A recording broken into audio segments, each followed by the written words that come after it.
Hello everybody and welcome to another exciting edition of the Romanian Artcast. We haven't done an English edition for quite a long time, and my guest today is Adrian Virlan, somebody who, by his own admission, has been a concept artist ever since he was a kid. Right now he is an in-house concept artist at Katniss, a game studio in Spain, and he has come to talk to us about his journey and his current work. Adrian, welcome to the Romanian Artcast. Thanks for having me. How are you? Nice to be here. I'm cool. I'm a little bit excited because I've never done this before. I've never been interviewed in a stream video, but it's pretty fine. I'm really excited to be here. So go ahead. Okay, so let's start with your journey. You were born in Romania, and tell us a little bit about this part of your life.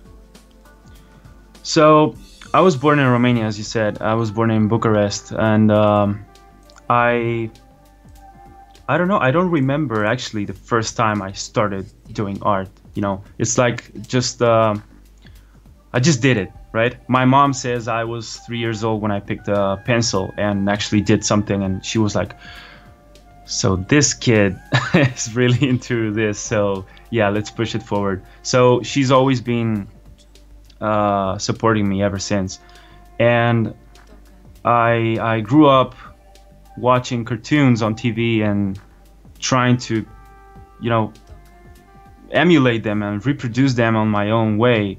And I went to the point where I was a little bit bored about that, and I started to give like my own twist to it.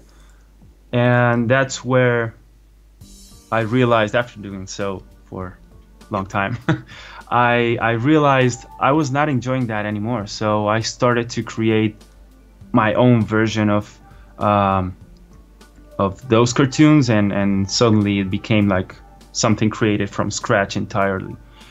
And yeah, so I kept experimenting with different techniques, you know, like wet techniques, dry techniques. I had like markers, acrylics. Back then I was really into brushwork, and it suddenly started to vanish for some reason. I don't know, I didn't like brushes anymore. So it all goes down to just pencil, pen. I think markers are the only wet medium I've been using. But yeah, so I've been growing there, drawing and creating my own stuff, as I was telling. And the thing is, I'm now looking back at that, and it's funny because it's the same thing I'm doing now. I was creating my own stuff. I was creating my own worlds, my own characters, my own weapons, vehicles, and stuff like that. And now I do the same, but I get paid for it, you know? That's a kid's dream. So you can't come true. You had a very strong imagination ever since you were a kid, right? That's what I think. That's what I thought.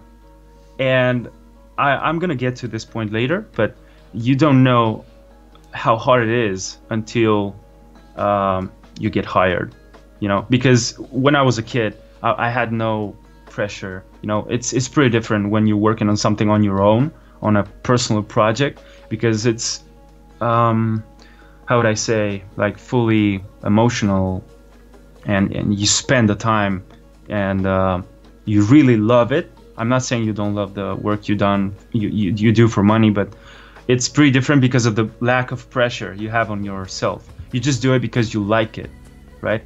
No, because of deadlines or anything. So the thing is, when I was 9 years old, I moved to another country, which is Spain, and many stuff changed, but not the art thing, because I kept, you know, I kept painting and drawing and everything, and suddenly I became like that guy who draws on that, from the known in the whole school for that. And how old would you say you were when you decided that you wanted to make art your career? It was a couple I was going to say a couple of years ago, but actually it was 2012 when I discovered what actually concept art meant. And I'm gonna get there right now in a second. But so when I moved to Spain, I started to get more into documentaries rather than only cartoons. So it was weird because you don't know many kids to be in that kind of, you know, interests. Like, who the hell looks at Animal Planet, or I don't know. Most of the kids I knew back then were only on cartoons on TV. So the thing is, I kept, again, I never stopped. I always tried to push myself, and I was drawing every day, and I was trying new techniques. But I was going to say everything changed, but actually not, because I'm going to tell you now. Everything changed when I got my first computer. So my parents bought me my first computer, and I was like, for the first time, introduced to digital painting. You want to know the software? Well, I can guess it. It was Microsoft Paint. So I said, wow, so I can paint on a computer. Dope. So I only had my mouse, and I was using it to draw the, you know, cartoons I was watching on TV, to draw my own stuff. And then suddenly my uncle came and said, I see you struggling a little bit with the mouse. Why don't you try this?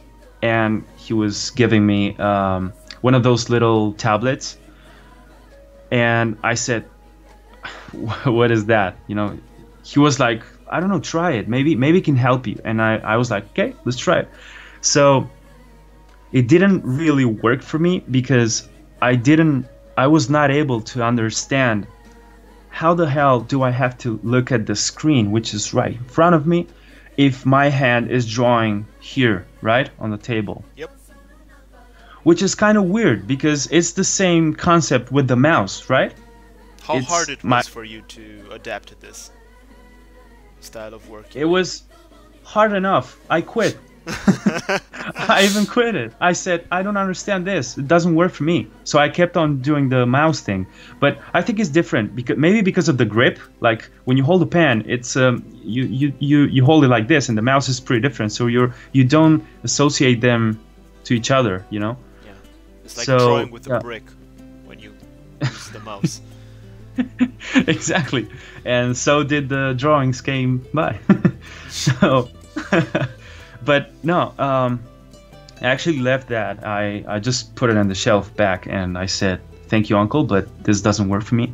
So it was then when I started looking at this specific TV show on Discovery Channel. Its name was Overhauling, and it was about cars, where people steal somebody's cars. Of course, it was all staged, right? So they give it back like 1 week later, completely different. The car was usually completely wasted. So when they give it back, it's like Pimp My Ride, but more serious, right? It was kind of a serious show. And this guy, Cheap Foos, this guy was always drawing the cars like the way they should be when they're done, before starting the episode. Huh, that's cool. So that really dragged my attention, and I was like, dude, I want to do that. You know, I want to draw like this guy. So I started practicing, and I suddenly started to realize markers are not that easy to use as he seems to be doing on the show. Because, you know, when you see a master painting, he makes it feel like so easy. When you try on your own, you just realize it's hard. So I was really interested in that, and I kept.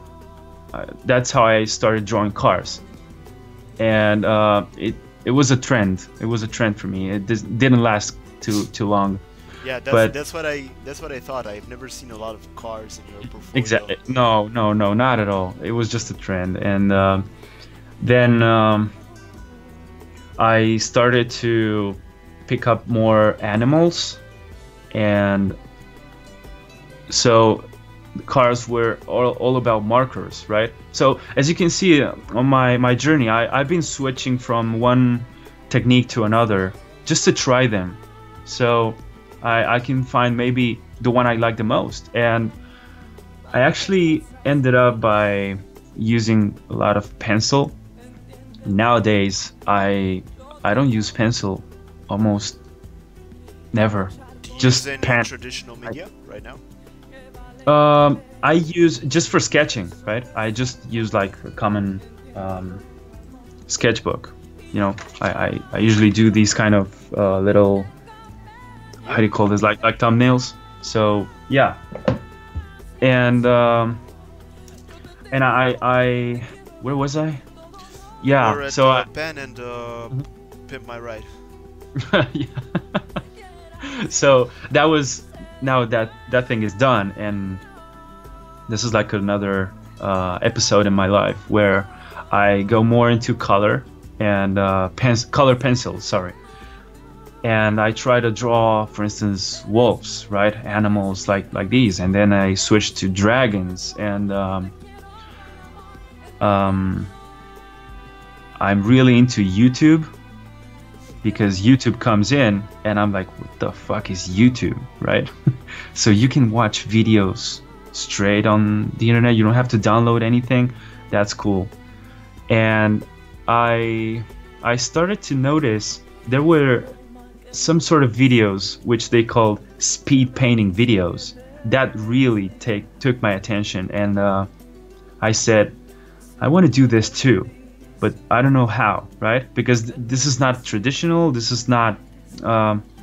So it was digital, and they use Photoshop. So I said, let's download that program then. And I tried it. It was Photoshop 7 back then, and I started to to use it, and of course my paintings were not coming up like the ones on YouTube, but. It did the work for me, because it was my first, this is what I call my first interaction with digital mediums, and not the Microsoft Painting one. Did you actually try to do speed paintings yourself, or did you spend more time on them? I wasn't really counting on a time back then. It was like just me and the painting, that's it. So I was spending as much as needed. I was not even counting on time. So I was trying to, again, let's say copy those videos, and well, copy the paintings, not the videos, because I was not recording myself. But yeah, so later on, I remember I had to go more into charcoal and pencil, because of the high school degree, which was fully related to arts. So if we go back again to what you asked me before, like did I know what I wanted to become when I grew up or something? Well, I didn't know. People always ask that to you when you're a kid, if they see you doing something specific. Oh, so you're gonna be an artist. But I didn't know what an artist was. So my dad, for instance, my parents were telling me that I was going to be a doctor or an engineer, or so I was like, whatever, I don't know. I just enjoy this, so you don't really think about that. You just do it and enjoy that. Got it. So right now we're at the end of your high school, right? Exactly. Yeah. So I realized, because they asked me in high school as well, like, what do you want to do? And I said, I'm just gonna take that high school degree, art related, and that's it. And let's see what comes after. So I did that, and it was everything about drawing, boxes, fundamentals, basically, like drawing a lot of what do you call this in English? I don't know, like boxes, triangles, spheres, and some sort of shapes. So say geometry or perspective? Or... yeah, it was a little bit of everything, but yeah, it's that thing you don't really enjoy doing, but it's so important because it's part of the fundamentals. So I did that. I guess that was a base for me, but it was not an art school, so I don't call that art school. And right after this, which is where I started to use sketchbooks, because they asked us to do it, like go out there in the park and draw what you see. And I'm like, sure. But I didn't do it. I was showing up next day, showing the homework, which was entirely created from my memory, right? I was never using reference, and that's a big mistake, which I realized pretty recently. So I was always drawing from my own memory, and the thing is, the teachers believed it, and I kept doing it because of that. So that's how I moved over to, let's call this design school, right? Where they had this illustration degree and graphic design and many others. So I wanted to be an illustrator, and I said, I want to study here. So after the test was done, they said, this is not enough, you're not good enough, but we have this other area for you, which is graphic design. So I was like, cool, let's try that out. I mean, might work, I don't know. But I felt good when they said it had an illustration subject, you know. So, no, not a subject, what do you call this? Like, course, yeah. It was like 2 hours a week or something like that. That's nothing, right? But at least I learned something. And I really got to know more about markers. As I was telling you before about the cars, this was definitely next level, because it was more related to what is this thing? Object design, no, product design. Yeah, more like industrial design and stuff, techniques. And it really did the thing for me, because I learned a lot of that there. So I was, of course, still practicing on my own. And remember, I still had this little tablet back then. So if we go back to that, of course, they had photography, they had filmmaking, they have graphic design, and all of them were sharing some sort of knowledge together, which still relates to my job nowadays. It's everything about the visuals, right? The fundamentals, like color theory and all that. And so I started picking up that, even if it was, come on, everybody says it's boring at the beginning, but you have to do it. And later, I remember, you know, the YouTube thing? Well, I was still there, always searching new videos, speed painting and stuff like that. So someday I stumbled across one of Feng Zhu's design videos, right? You were still in college at this point. Yeah, I was still there. This was the second year, I think. And, you know, it's like first year, second year. It's not like a college degree. It's actually less than that. So it was like 2 years, and the third one was entirely dedicated to the final project. So in the second year, I was like, I stumbled across those videos, and I was like, I love this. I love this. Why didn't I find this before, right? Feng Zhu was the one who really taught me what concept art is. So once I realized that, I said to myself, this is what I want to do in life. This is how I want to make a living off, right? And I instantly started to practice that. Let me just So show some stuff by Feng Zhu to the uh-huh. audience because not Yeah, everybody knows sure. him. So Feng Zhu is I definitely recommend it. Feng Zhu is mostly known for his environments more than his characters. And can we say that? Can we say the same about yourself? Um, Unfortunately, not. And this is why I say unfortunately, because I like environment so much, and I want to be an environment artist, right? Concept artist. And I, due to my to the people that have been asking me for work, and that work was always about characters, I ended up having more characters than environments on my portfolio, let's call it like that. So yeah, I really like landscapes. I really like environments. I really like perspective, atmospheric perspective, and stuff like that. But I can only work on that on personal, Projects. yeah, because it's like nobody's asking me to do that. Maybe I'm not good enough, and I understand that because I haven't worked enough on on environment art, but I'm still trying to get there, you know? So the Okay. thing is, yeah, just go ahead. Yeah, Sorry. I was meaning to go back to your story about Feng Zhu. What did you Yeah, pick up oh, from him?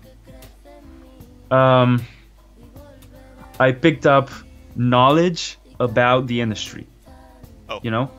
okay. Both let's call it business knowledge and what this industry is about, and also like techniques and how to get this, how to get that done, how to design this, how to design that. And I started to work on my own projects at home, like practicing to become a concept artist. So I started to fake it a little bit, to pretend I was like a big company and I needed these kind of designs, these kind of characters and worlds to be done. So I just let it flow, you know, and it came up by me uploading this to the internet.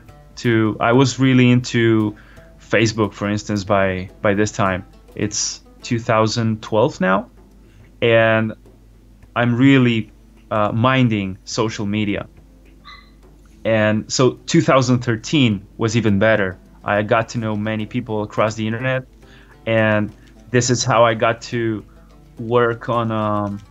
It was a little project, nothing serious, but it's like people were not fully committed to that, and it was maybe because of their age, because they were like 15-year-old or something like that, and they were very, very young developers and they needed an artist. So I said yes, obviously, because this is concept art, right? The thing I love to do.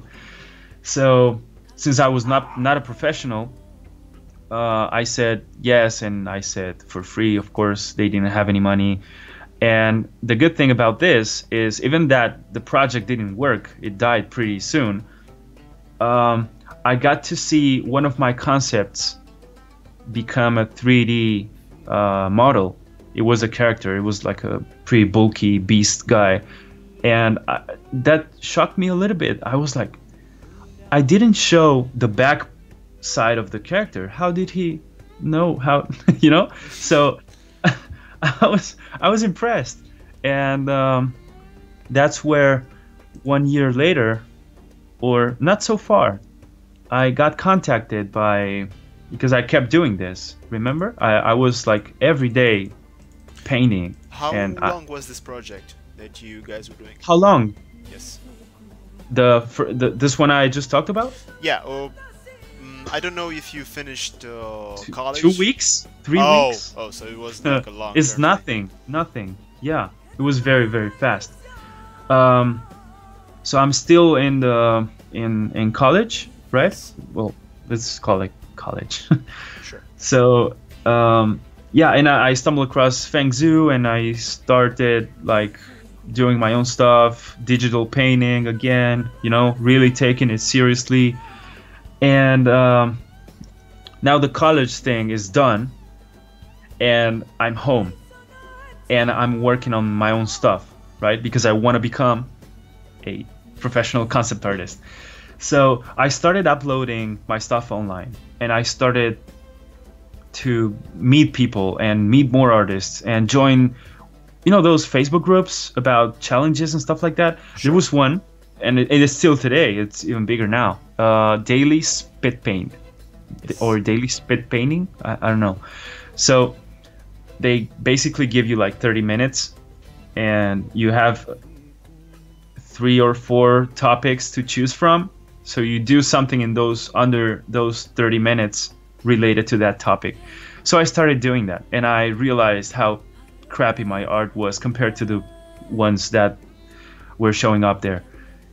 And it really helped me, you know, because it helps you to develop these fast ideas and quick sketches and make them visible, make them understandable and readable in a very short amount of time, including color and everything, right? And yeah, so now that I say this, it's a good moment for me to say that I've always been like really investing a lot of time in one single piece of artwork during my life. Always spending the time, as much time as necessary, and a lot of details and stuff like that. But now I don't feel that anymore. I feel like I'm running out of patience very, very easily. I'm like always trying to stay just in the sketching thing. So maybe that's why I don't have too many finished pieces in my, I'm gonna show you now anyway. Sure. But so yeah, that might be a problem, and I realized that pretty recently, and I said, okay, now let's commit to something more long term, right? So I didn't understand what's around one of these very, very powerful paintings you can see by, I don't know, masters of concept art, right? Feng Zhu itself, for instance, now that we're talking about him. So he was spending, let's say, not 30 minutes, but maybe 1 hour, 2, 3, 4 hours, I don't know, in one piece. And he doesn't show you that because it's like not really good, important or whatever. Yeah, like the detail part, right? You don't have to think about anything. He always says like, you just put in the music and you just keep going, and you don't have to think about anything. But at the starting point where you actually have to let's say think a lot about what are you trying to represent there, that's where the most of your energy goes. So it's not only that, it's much more behind. You have to, let's say, do some research, study the subject related, and just do a lot of sketches, find that perfect shot, you know, you're looking for. Of course, nowadays with 3D and stuff like that, you can jump over that directly because you have like movable camera or mobile camera, where you can move a camera in a matter of seconds, just one click away. Meanwhile, with just the sketching part, you have to redraw again the whole thing. So, okay, where was I? You were at Feng Zhu, and it was the last year of college. Yeah. You started to do your own personal stuff. Mm-hmm, exactly. So I uploaded it, I posted it online and stuff like that, and then this guy from Katniss shows up, and I knew him from time ago. It was one of those quick introductions, you know. Yo, it's like if you tell me like, okay, hey, let's Razvan, say this was 2 years after you finished college, right? Mm-hmm. Yeah, 2014. By the end of 2014. Okay, so after you finished college, you spent 2 years just working on yourself and becoming better and better, doing speed paints, doing concept art, and building up a portfolio, right? Yep. Okay, I just exactly. wanted people to understand how important this step Yeah, is. sure. You're doing good. And let's say he shows up and he says, "Are you working on a video game or something?" Because I see a lot of art related to characters and to landscapes and stuff you're posting online. And I was actually trying to come up with my own project back then. And I remember I told some friends, dudes, next year, I'm looking up to a YouTube channel. This guy is all about studying, and I want to study a lot. And next year, I'm gonna watch all his videos, and they're gonna be like classes for me, right? And I'm gonna take that so seriously, and I'm gonna build my. I'm gonna start, right? Just get the knowledge and all that, and get better. So 2015 for me was like that perfect moment to get better, really better. Like if I told you I was taking it seriously, this time it was really serious. And this is when this guy came in and said, "Hey, you want to work with us?" And I was like, "Yeah, of course. What is it about?" So they were like an indie studio, right? Where they had an idea and they needed an artist because they were programmers. So they said,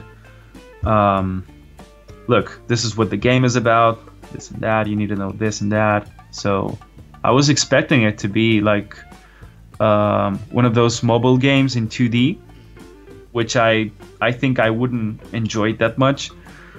But instead, it was a computer game, it was 3D, it had fantasy, it had humans, monsters, aliens, or whatever, you had it all. So I said, sure, of course I'm in. So I started working with them, and it was pretty fun because in that interview I told them, well, they told me they're gonna need characters, therefore we're gonna need we're gonna need you to know 3D design, Adrian. And I'm like, but I don't know 3D design. And they're like, you gotta learn. so I was like, okay, let's keep it fun. I'm gonna start with painting, and then I'm gonna jump into 3D. And yeah, so that's when I told them, don't worry, I can do 2 characters in one day. And they were super impressed. Like, really? Like, it took us weeks to develop one. And I was like, nah, don't worry, I got this. Because I told them this because I remember when 1 year ago, for instance, in 2014, I was, what a finished character was for me? The first sketch. That was it. So I lay in that perfect sketch, and that becomes the character final design for me. No revisions, no nothing, because I didn't know it worked that way, right? I was trying to learn how the industry worked.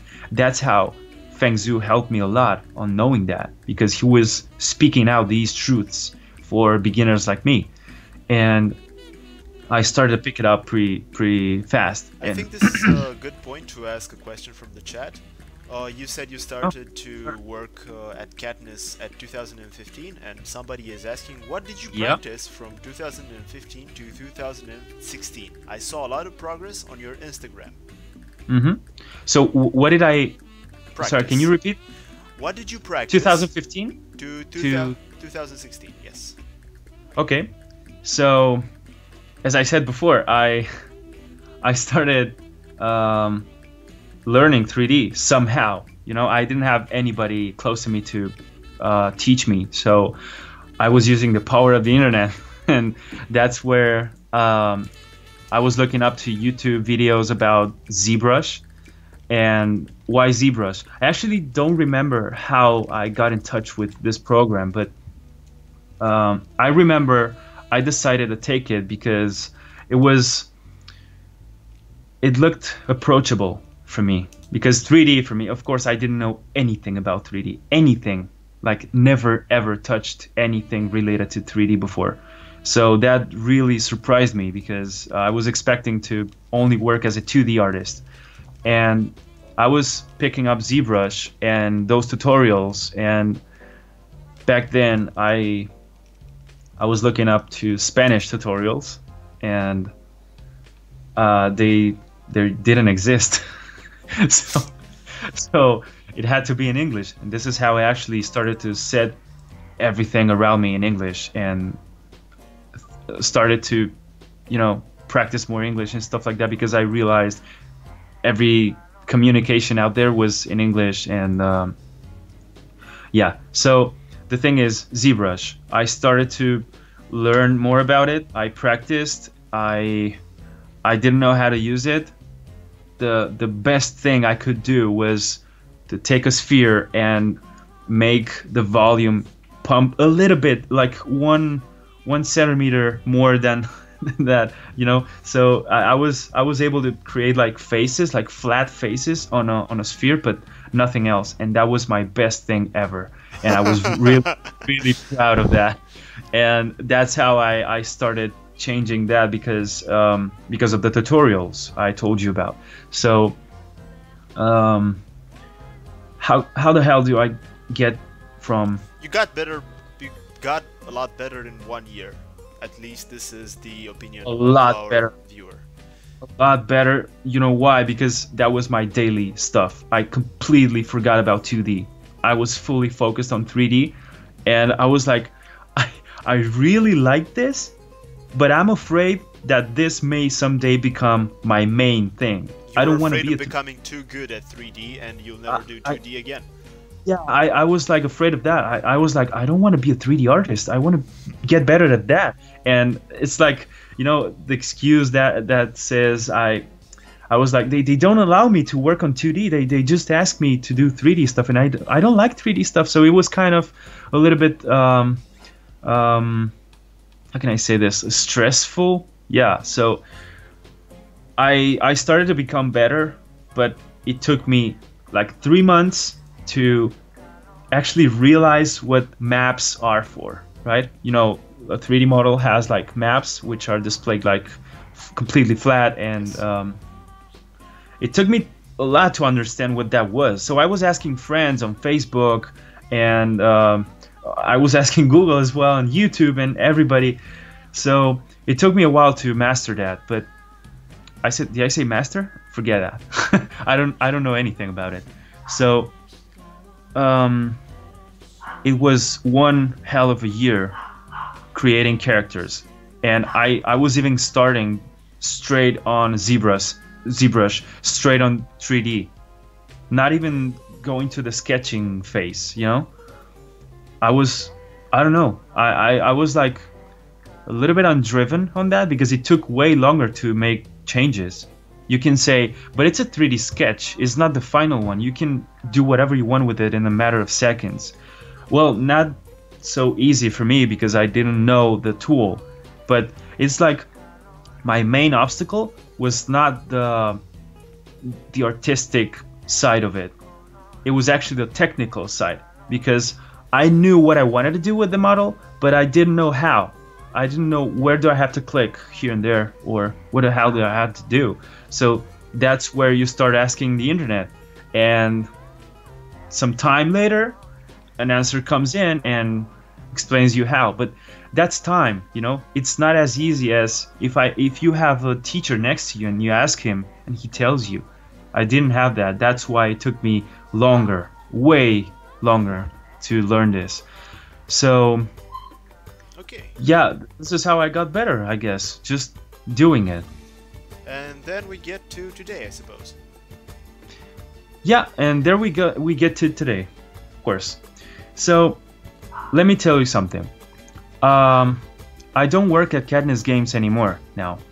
I don't know if I told you that before, no. But anyway, I stopped working there this summer, and I'm now entirely devoted to my own progress. I want to get better. I want to learn.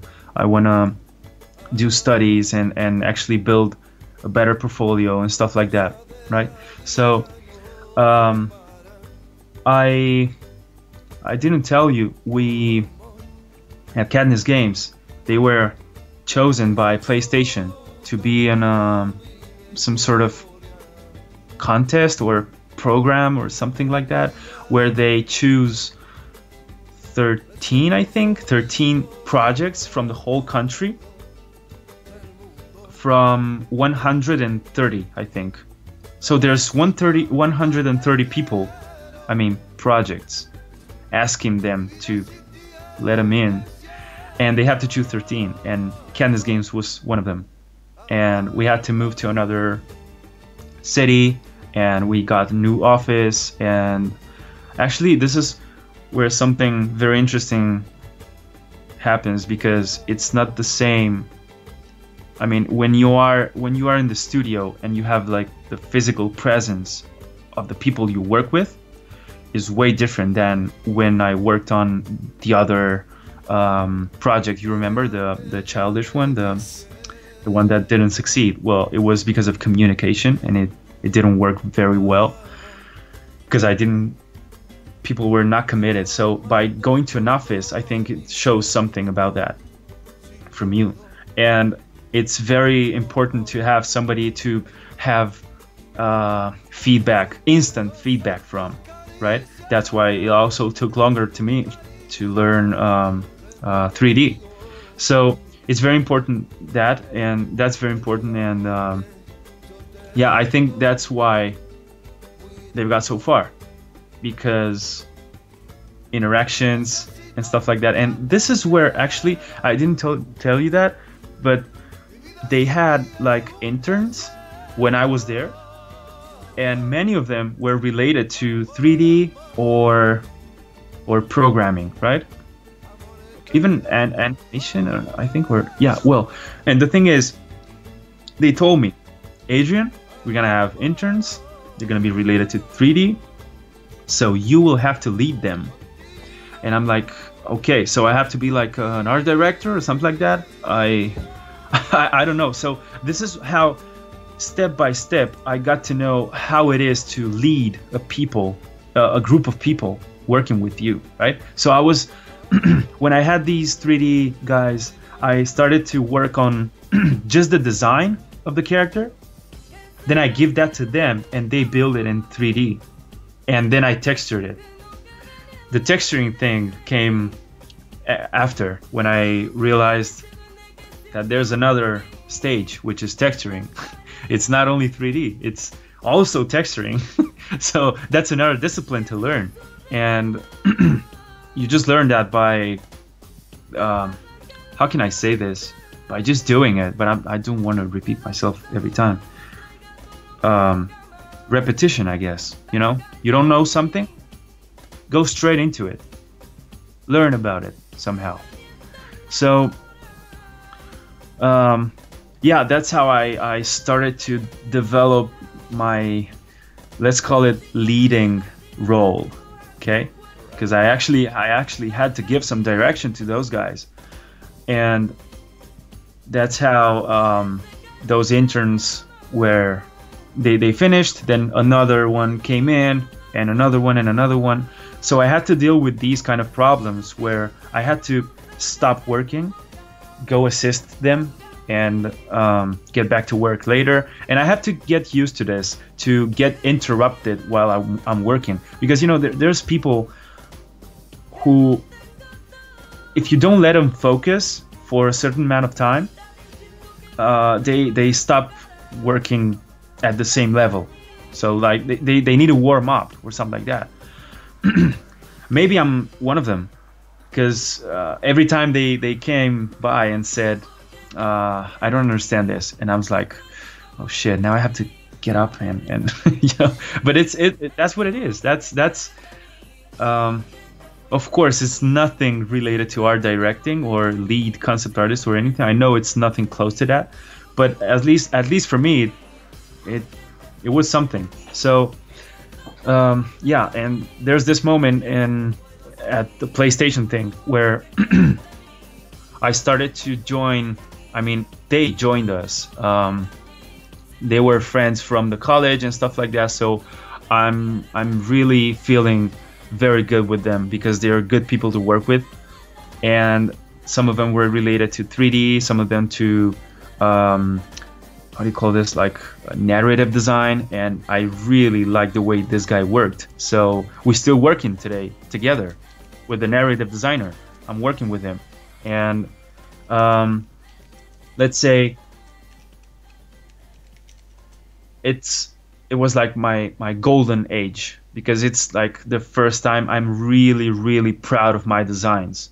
And I think I sent that to you. There are some creatures there, you know, it's like they're actually in the game now. And however, I don't know if the game came out yet or not, but it's yeah, I was very proud of that, because we started to work more on the story behind all this. You know, we realized how important it was. So I realized that when you know the story behind, you work way better on the designs and everything, because you have like solid ground to work on, you know.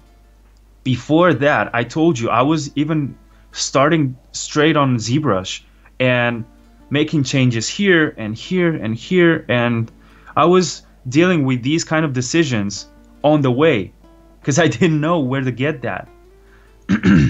And yeah, so I'm basically, long story short, I started to enjoy it really much there, because I had something solid to work with. Okay, so now you're done with Katniss Games, and what's the future? So the future now. Oh, by the way, I didn't tell you. This summer, I went to Croatia, to IFCC. Yep. My first art event ever. Okay, I never went out there alone, and I was not scared. I was excited. I was like, oh damn, that's so awesome. I saw that on the internet, on YouTube, and people enjoyed it a lot. So I was there, and oh man, you remember the Feng Zhu part in my life?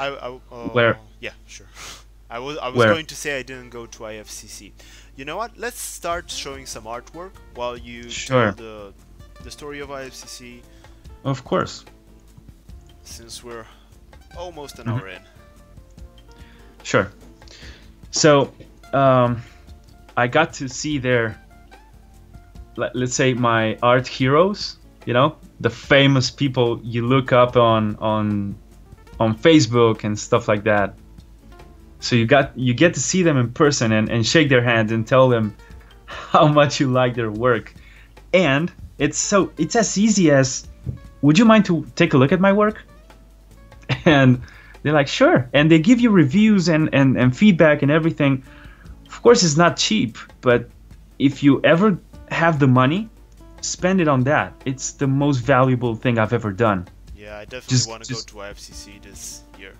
Let's share your screen. Sure. Mm-hmm. Okay. Give me a second. Share screen. All right. There we are. So, I was preparing some work from time ago, if you wouldn't mind. Okay, so this sure. is Why not? This is something I've done when I was a kid, just so you can see where I come from, right? This is a street, and that car is no, not a Lamborghini, it's a Ferrari, right? So this is this is my best approachment to how to draw a street. You see, it's not perspective, no nothing. And this is when I was 15 years old, when the speed painting era, and this is my first painting actually in Photoshop. I wanted to make something, how can I say it, like, yeah, fuck it, just I wanted to make something very cool. Scary cool. Yeah. So I told you about wolves and dragons and stuff, so I was really into animal drawing, and yeah, this is what I could do by then. And as I continued growing up, I was really more dedicated to it, and this one took a lot of hours, the same as the wolf, but this one is just pencil and the other one was digital. So we can see, for instance, this one, I developed like a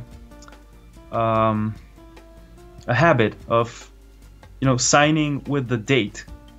right there.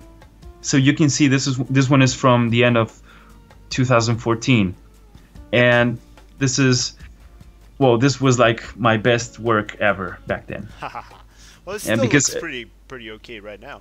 Yeah, because I don't know, I really realized that people were getting all the, how can I say this, like I wanted people to feel something with this painting, and they were feeling it.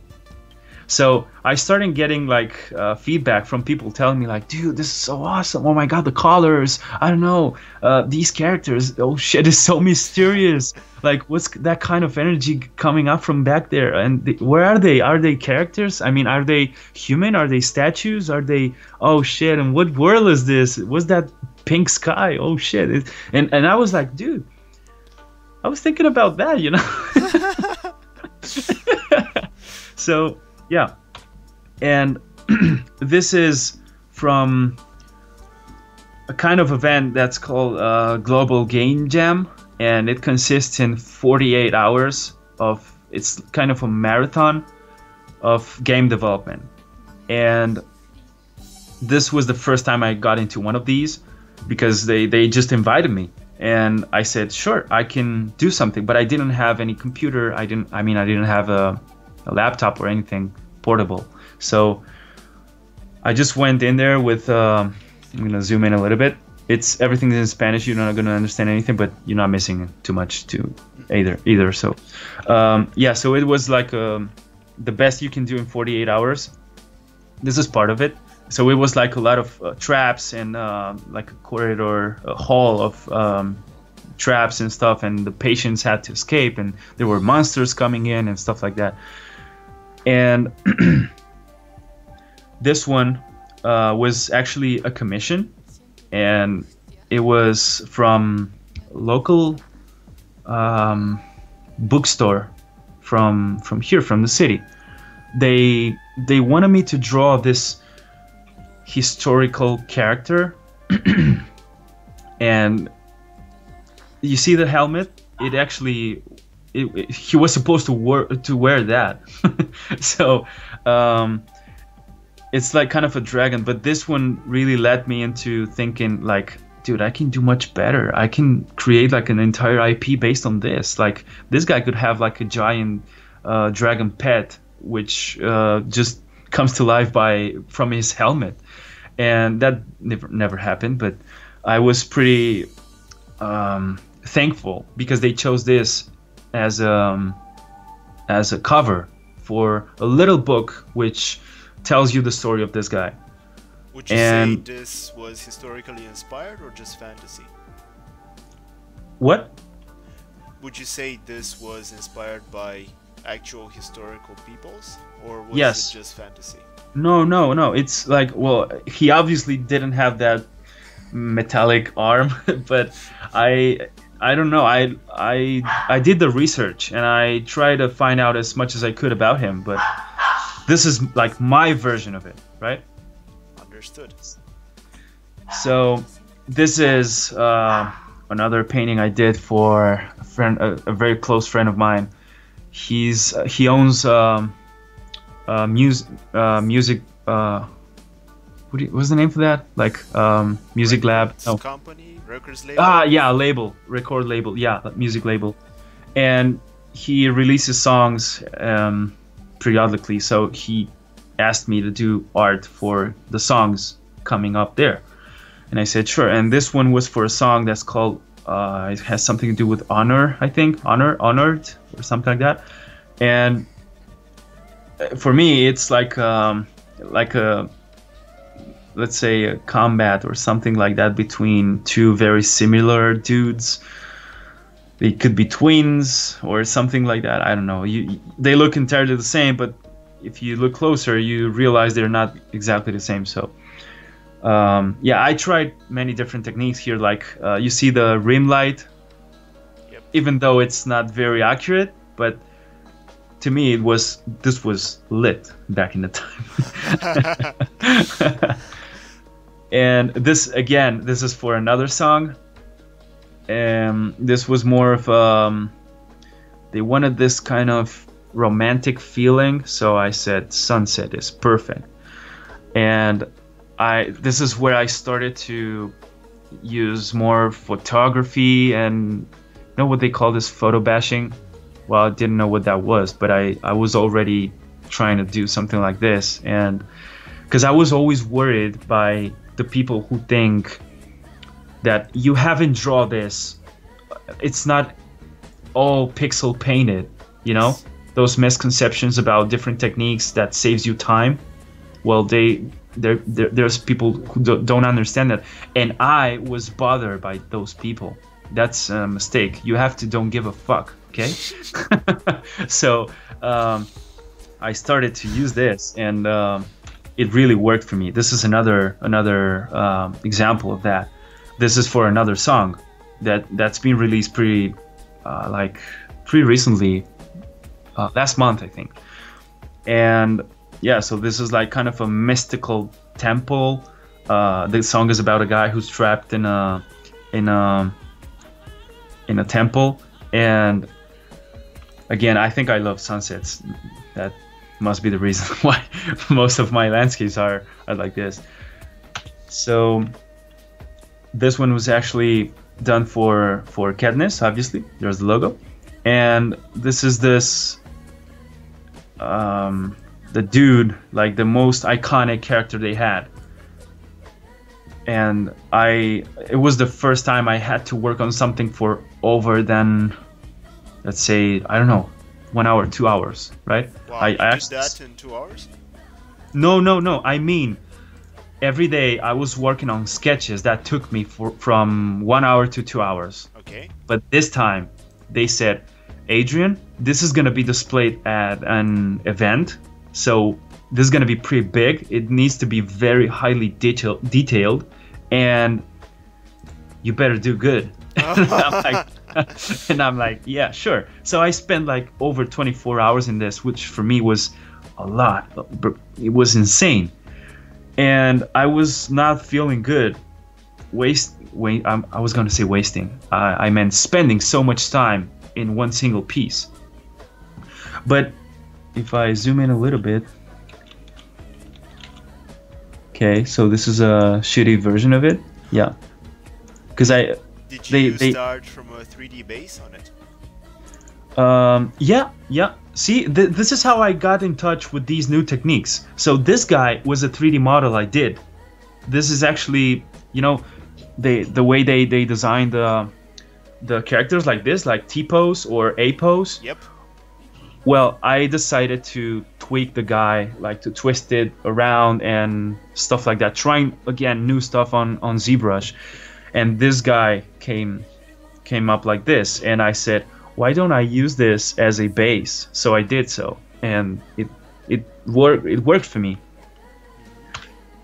And at the same time, I was feeling like I was getting pretty much distanced from traditional sketching and stuff like that, so I didn't want to miss the opportunity to keep that up. So I did this, which is a mix of pencil, it has marker, it has like color pencils, but color pencils that you can how do I say that, like Smudge? dissolve. Yes. Yeah, with water, right? Water soluble. Exactly, that's the word. Thank you. Okay. And yeah, so I was looking like for some sort of storytelling as well, because most of my work was pretty related to just characters and flat characters like this, you know, no expression, no nothing, because they are meant to be in a game, and they need the model to be like that so they can animate it and so on. And this way I allowed myself to explore a little bit more like storytelling possibilities. And this one, for instance, was about this giant guy who's like, I was going to say like camouflage, like, yeah, he's like blended in with the environment. And the little guy right here has like a flame. He's like some sort of a sorcerer, like a mage or something, and he's gonna burst it up in flames. But yeah, so it's kind of a little bit sad for me, but yeah, that's what it is. And at the same time, in the same medium, I was trying to get these ideas done. These were made for the creatures I'm going to show you later, but this is how they actually start, right? I started by just laying in quick ideas for what we needed. As you can see, the notes are already in English because I was taking it so seriously. I was like, I need to believe this and I need to act like it. So I started to lay down some notes and stuff, and it really worked. You know why? Because from all these designs, see, here are some different ones. The little thing right there it was highly inspired from StarCraft, from the Protoss workers from the video game, and of course it didn't make it into the game. I just wanted to see if I could draw one of those, and that's it. It had no meaning for the game. Again, this was like my own sketchbook I used for personal purposes, and that's it. But the guy on the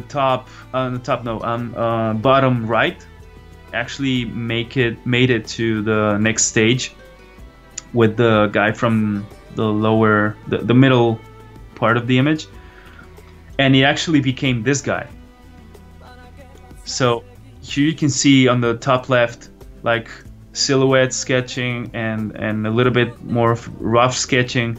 Those are the two guys I told you about, and a little bit more of design thinking later. It actually came out with this aspect, and I laid in some scale reference right there. It's pretty nice. I mean, your sketches are extremely rough, but when you do something that's let's say more more detailed, they look really good. This is considered as a sketch, you know.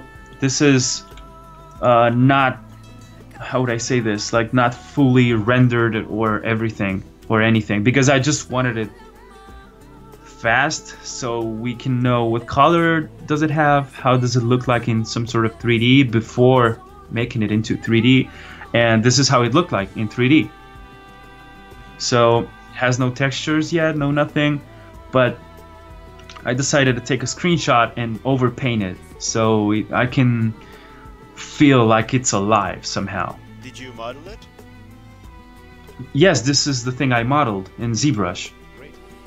And then I painted on top of it.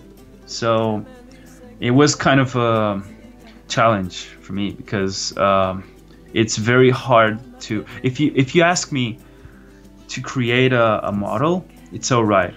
I can do it.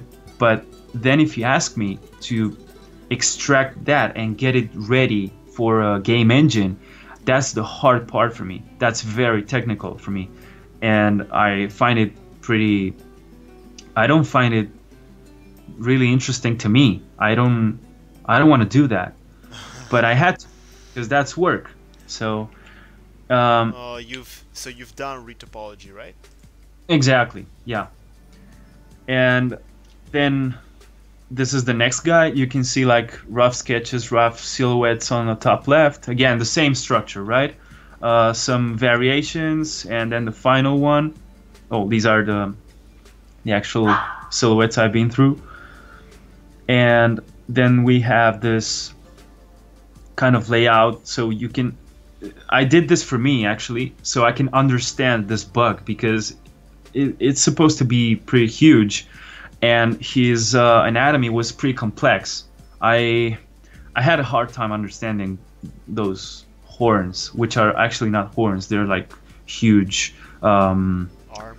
Arms, yeah. Because you know these guys have like roles in the game, and they are like these little ones are like the guys who pick up the resources, the rock resources that these big guys break with their arms. Can you tell us a little bit about the IP for which these models were made? Sure. So let's say in a not so far future, humanity gets to the point where they they basically eat all the resources, no energy left, and the Earth is getting pretty fucked up. So they need to look up at something new. But they suddenly discover a new kind of mineral, and they use that to exploit all the possibilities on military stuff, space stuff, and they actually spend that on they use that on robots, because it's far away in the future, so they have robots now living with the people, and that's what allowed robots to take I was actually working on the story. When I got to the studio, they already had like a little brief about the story, but I worked more on it, and then this guy, the story designer, came in and really helped me push it to the moon. And so they were living with robots, and they applied that mineral on robots, and robots now become conscious of their own existence, and they go crazy, and they are fed up of people treating them like objects. So wars start between the different factions, and they play with the same mineral on people because of what they saw, because of the results they saw in the robots. So they apply that mineral to themselves, and they get super fucked up. They get very deformed and diseases and stuff like that. So they become monsters, and so that's how a different faction comes in, which are the creatures. I don't remember now the name, but so you've worked on all the factions, the humans, the creatures, the robots. Yeah, sure. Because we needed characters from all the factions, right? We needed to have robots, we needed to have creatures, we needed to have humans. So yeah, and they go to space, and a lot of time later they find a planet which is full of those kind of minerals, and like 80% or something around. And they land right there, and they realize they're not alone in that planet, because there's people living there.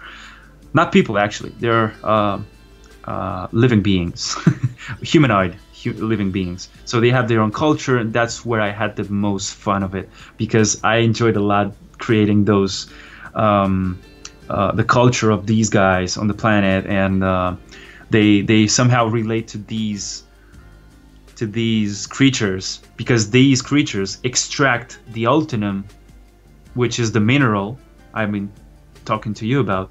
They extract that and give it to some sort of a queen or something.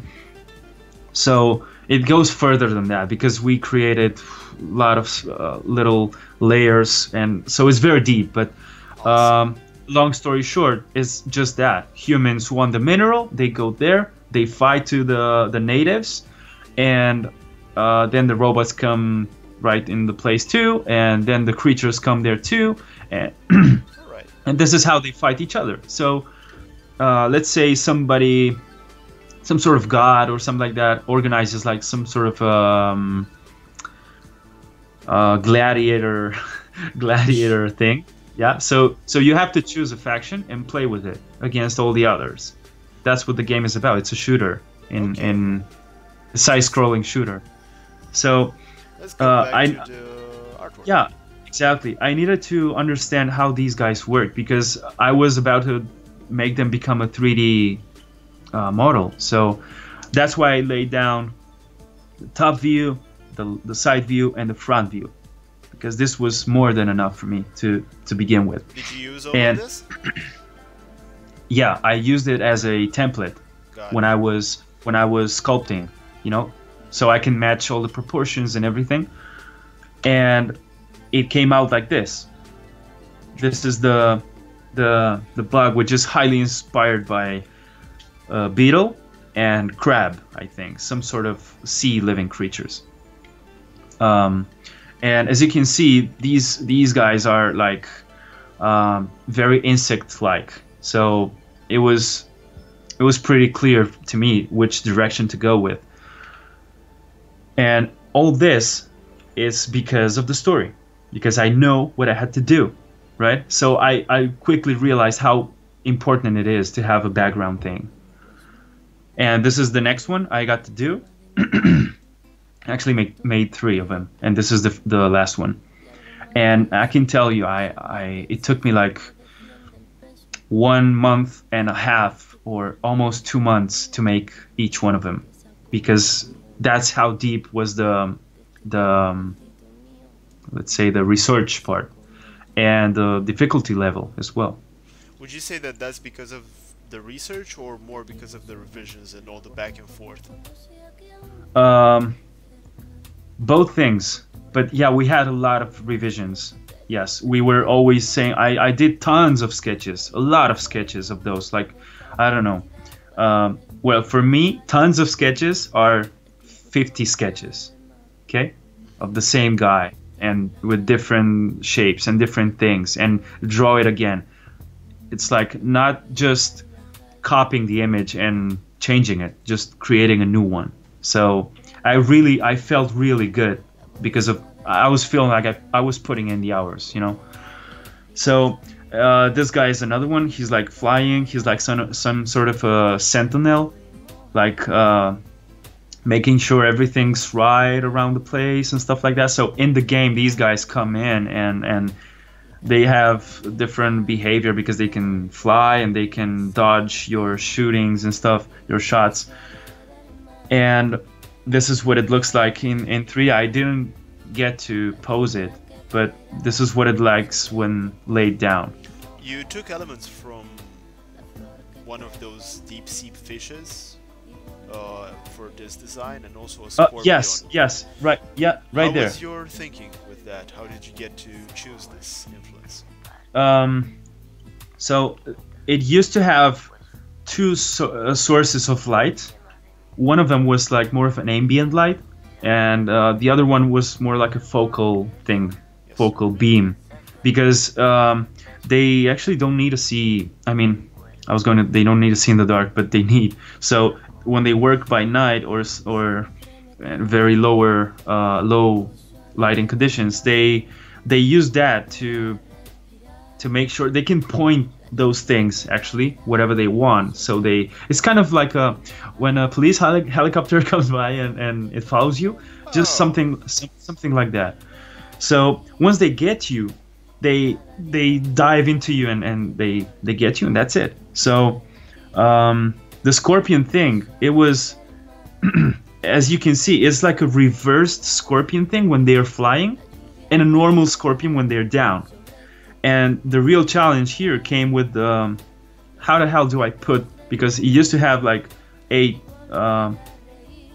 legs, and I had to talk with the team and tell them that I cannot put 8 legs because it doesn't make sense, you know. So I was highly inspired by insects, and insects usually have 6 legs, and so I had to deal with I had to play a little bit of Tetris there, so I can fit the wings and the legs together, and it came out like this. It's basically an ant that, instead of its big belly, has a scorpio thing.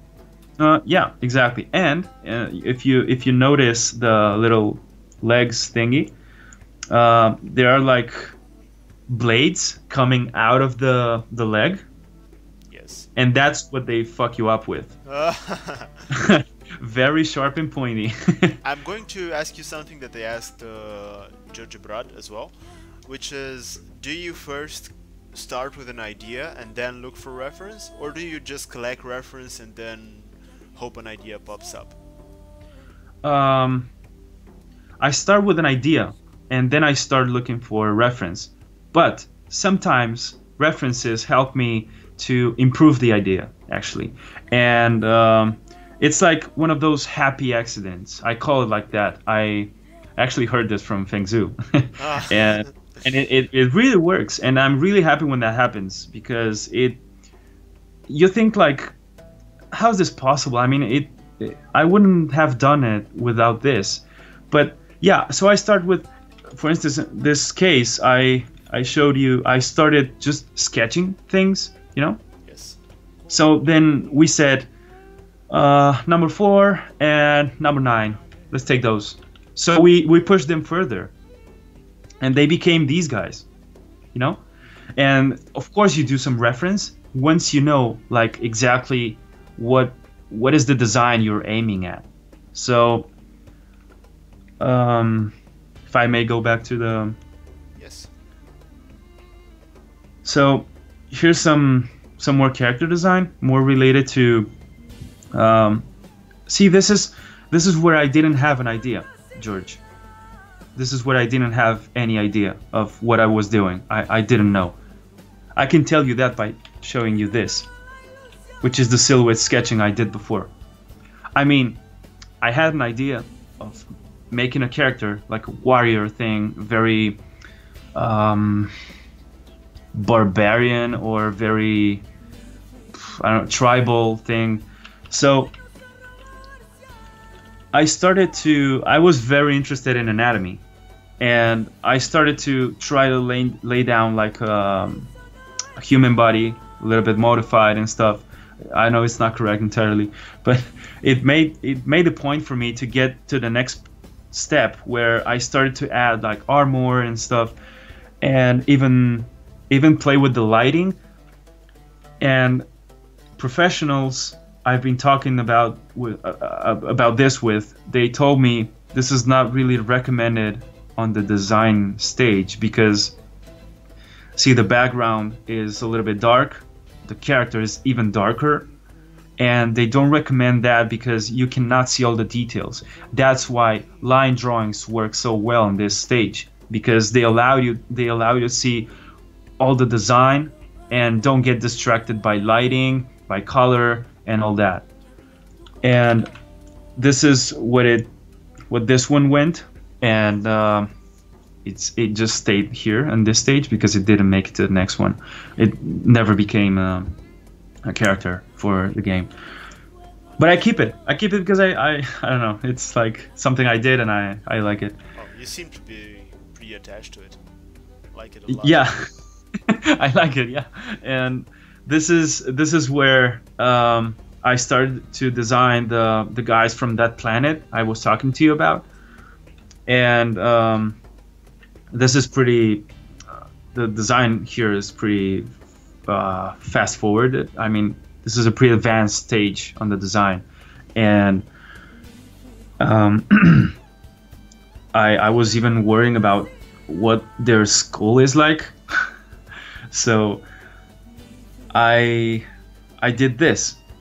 This is the 3D model of it, and I don't know how, but I did those pants. Well, like, you know, there's people using external programs. I didn't really know how to use Marvelous Designer, but I wanted to, and that's pretty handy for clothing simulation and stuff like that. I just did this because it was like just baggy pants and that's it. But if it comes down to wrinkles on elbows, or, you know, a little bit more, how can I say this, like smaller parts and stuff like that, because this is pretty bulky, right? It's like just laying some lines and they look pretty good. So it made it for me, and the armor is not the best thing I've done, but I'm really proud of it because it has, like, we took influences from different cultures from here, from Earth, and we didn't go too alien with it or anything. So this is where I start working on because they have a specific belief system, and again, this is something I think we pulled off from samurais or ninjas or, you know, Asian cultures. And we started to define like some sort of combat style. So they had these curved weapons. They are like blades and pretty futuristic because the game demanded it. So they told us they have to be like that, and I said, all right, let's do it then. So they have both of them attached to their backs on it's like this hexagon shaped thing right there, like the box. They're like magnets, and they stick there, and that's it. So whenever they start a fight, they pull it off like this, and they start immediately like just doing round shapes, drawing very beautiful circles in the air and stuff like that, very deadly as well. But this is what this is like a sketch for that, so we can understand what we're talking about. And this is the 3D model, game engine ready, and fully textured as well. At this point, I was using Substance Painter, and I was using, I think, like 10% of the program, which is probably the same with ZBrush. But yeah, it worked for me. I really like it. I don't know. My question would be, how do you actually take it from a ZBrush model to something that you can use in game? That's why you start, doing the retopology, and I actually started to use ZBrush as a retopology tool because they have these automatic functions which animators dislike and hate, because I can fully understand why, because you have no control over that. So that's why almost all the faces of the characters I was designing in ZBrush ended up pretty polygon and very, they had no polygon density, so no details on the face, and that's pretty fucked up when it comes to a character, because that's the first thing you look at. So I started to try other things like I think this what's the name of this program I told you before? Substance Painter? I don't know. No, 3D Coat. Many people use that as just for retopology, and many people use like Blender for retopology. Well, I tried all of them. Then there are those satellite programs, like much smaller ones, like Topogun, Retopo Flow, or So I didn't know. I spent a few time on that, and I said, you know what, I'm gonna keep it automatic because I can't. So it worked, and it worked for me. Now, it did. When I talked to Cristi Roman, he said that he uses the best way to avoid retopology is to just use base meshes that are retopologized right, and then start from that. Yeah, I didn't do it that way. I mean, I met some people who were coming from 3D schools, right? And they say, oh, if you do that on our class, they kill you. You have to start with the base mesh, and then you bring it into ZBrush, and you do the detail, and then you export the high detail stuff into Maya or your favorite 3D program, and you keep on from there. But as I told you, I once opened Maya and I felt like I was in a spaceship, and I instantly clicked the X button and just kept on with ZBrush. So I didn't basically start with a base mesh that you make in 3D Code. No, I'm sorry, I didn't answer the question. Yes, I don't do it that way. I just start with the sphere. I just start with the high poly mesh, and then I create like the low poly one with the retopo. Okay? So on top of the low poly is where I paste like all the details I have from the high poly. So yeah, I was gonna show you right now, but yeah, I'm just gonna keep talking about these are guns I did for the game. Actually didn't make it to the game, but the thing is that I was using a new technique here, which consists in some sort of photobashing. But there's a program, QBrush.com. There's Matt, Matt Core is the Mark Brunet. Got it. Well, that guy released like a program for this, and it was pretty cheap, so I instantly bought it and tried it. And it's called Brainstorm, I think. That's the program, the software. So it basically creates random shapes with industrial presets, like images, like completely, how would I say, like grayscale. And this is a way, going back to the question from George, this is a way you can start if you don't know where to start. You just click the button, it creates a random shape. Of course, it doesn't create any gun, or any building or any character, but you can start from there, because you start to, it's like when you look at the clouds, everybody can see something on it, right? Like, oh, it's a dragon, or it's a bird, or it's something, but it's very abstract. So from there on, you start designing and you start adding details and defining shapes and stuff. And that's how I did those. That's very interesting, actually.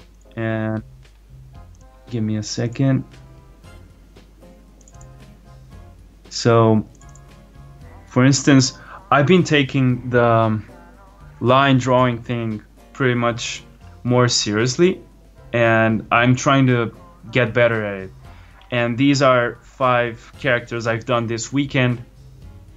When we sometimes play role games, me and my friends, and so these are like our characters in the game, but it's not a video game. It's like one of those board like games, Pathfinder or Dungeons and Dragons. Yeah, exactly. So we're not playing any existing story out there. We decided to create our own with our own rules and stuff. So it's very fun. And I decided to create this so we can see our characters. And I decided to take this as a challenge for me to, it's like we have an IP and we need to visualize the world. So do it.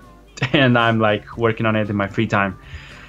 And going back to the, let me show you something. Going back to the question you asked me before. This is what a low poly with high poly detail looks like. See, so you can see this is a character I'm working on for another IP we're developing, me and the story designer guy. And we created this character. He's actually learning how to retopologize and how to texture and how to do all the technical side of it, so I can only worry about the artistic part. And this is like 25,000 polygons, I think, which is pretty good for because we want the IP to be like a third person view video game, adventure, like role game. And this is the best thing I've been able to do in 3D so far. Okay, so I'm pretty proud of it. Many 3D pros would say a lot of things that I cannot spot right now on it, but I'm really proud of it. So also anatomy wise, I was very, very challenged by this one, because I built it from scratch, everything from scratch, all the sculpt from scratch. I didn't take, back in the days I used to take like a template, like a person, a guy who's already existed in 3D, and change it a little bit. Yes. And of course I got to the point where I said, let's try to build one on my own. And so this is one of the latest one I've done. Yeah. So let me get back to, thanks, bro. Let's go back to the thing. So now, when it comes down to faces, I haven't told you, but if we go back a second to these ones, that's actually me all the time. Oh. I use myself as reference, and because I find myself to have a very difficult time on figure sketching, so I need to work more on that. And I've heard like many people have like this articulated figure where they can pose whatever they want, and they take it as a reference. But of course there are many online tools for that as well. but you don't have all that control, right? So you know DAZ 3D, that's a I use that. well, I use that too, and sometimes I don't know, I find it pretty hard to move certain parts because I'm a noob with the program. I don't know how it works actually, but for this one I wanted to try this technique as well, to see myself as that character. So it worked, right? Then I went on the clothing thing and everything. So now if you go to faces, I feel like I don't know how to draw faces. But when I did this, see, I have this mentality of I'm not good. Oh shit, I cannot do that. And once I do it, I'm like, oh, I'm such a fool. Of course I can. And after doing these kind of tests and practices, I really like drawing faces now, you know. And this is for it's like the main character of the IP, and we need him to have like different aspects. I mean, we need him to have like a young version, an old version, a kid version. So I started with the oldest one, and this is where I started to, you know, try more hairstyles and stuff. This is a very fun. This is the things I. Oh shit! This is my jam. You really enjoy doing this. This is what I like to do. This is the sketching part. I really like this. So, oh shit! Sorry. So if you go back to, yeah, I've already showed you the other ones. So this is something I've tried as well. I considered it to be a sketch as well, right? So I got to the point where I felt the need to share more of my process, more of my the way I do stuff, right? So I did this quick breakdown on how I did this Minotaur, and even though it looks a little bit more finished, more polished than my other pieces, I don't think it's enough for an illustration, you know. So maybe that comes from one of my misconceptions from concept art and illustration, but however, I really enjoy sharing these, and I'll keep doing anyway. Well, I'd actually agree. I don't know how many hours it took, but it seems like something like 6 to 8 hours. Whereas, this like, one? Yeah. No, it was like an hour or so. It was no more than that. Yeah, but that's what I'm saying. I think illustration usually takes like 8 to 10 hours. Oh yeah, no, I know. Yeah, I get what you say. Yeah, I stopped thinking, try to figure out how many time took this and that on that artist or the other. So I just enjoy their work, and that's it. And here we are at this point where I really start to respect studies, right? So what are studies? Are just copying images, that's it. Once I stumbled across one of Anthony Jones, you know Anthony Jones? Yep. He posted a video on YouTube about how to study and how people makes it wrong. How does people make it wrong? And basically, if you just copy a picture, it's pretty hard for you to learn something from it. So you have to kind of break it down in smaller parts, use Photoshop filters to isolate contrast and value zones and even the colors and stuff like that. So I started to get more into those, and this is a picture I took myself. But one moment, I'm showing some Anthony Jones so people know what we're talking about. Mm-hmm. Okay. Great. So I was more into studies recently, and I started to join hangout sessions and stuff like that with the people I've met on the previous events I went to. I told you I went to IFCC, and that was the first one. The second one comes this October, this last month, and it was in the Netherlands, in Eindhoven, and it was Playgrounds Festival. Never heard of that one. It's huge, man. I really liked it. It's so pro, and that's where I met some people that invited me to these kind of hangout sessions. So what they do is they all pick the same piece, and it usually a keyframe from a film, or so they try to paint that as accurate as they can, and it created like a habit on myself. Awesome. So I do one of those every day, and this is one of them. This is a picture I took. We have a question from the chat. Sure. How important is it to know a 3D program if you want to work as an illustrator? What? I missed the beginning. How important is it to know a 3D program if you want to work as an illustrator? I think, I don't know how important it is, but I think if you know the fundamental side of it, you can get your shot, your camera, your set in a more accurate way than if you don't know it. And if you don't know it, you either learn it or you go use a 3D program, build a quick block mesh or whatever they call it, and you place a camera and you move the camera, so you then overpaint that. There's people who do both, right? There are people using just sketches, just drawing, pixel painting everything, and there's people using photography. You can tweak pictures, you can adjust them so they can fit into your idea of the piece you want to make, and right after you just finish it and maybe add more textures, photography, just paint, whatever. It's art. It's like nobody's gonna tell you how to not to do it. I actually want to answer that as well.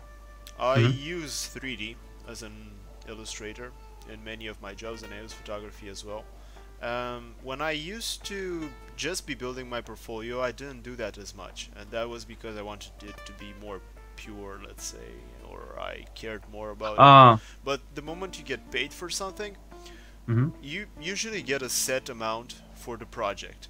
So if you're diddling around for 6 hours just trying to get the anatomy right, instead of using a 3D model or using a photograph, the project will get to more hours, and then your, let's say, your money per hour will go down.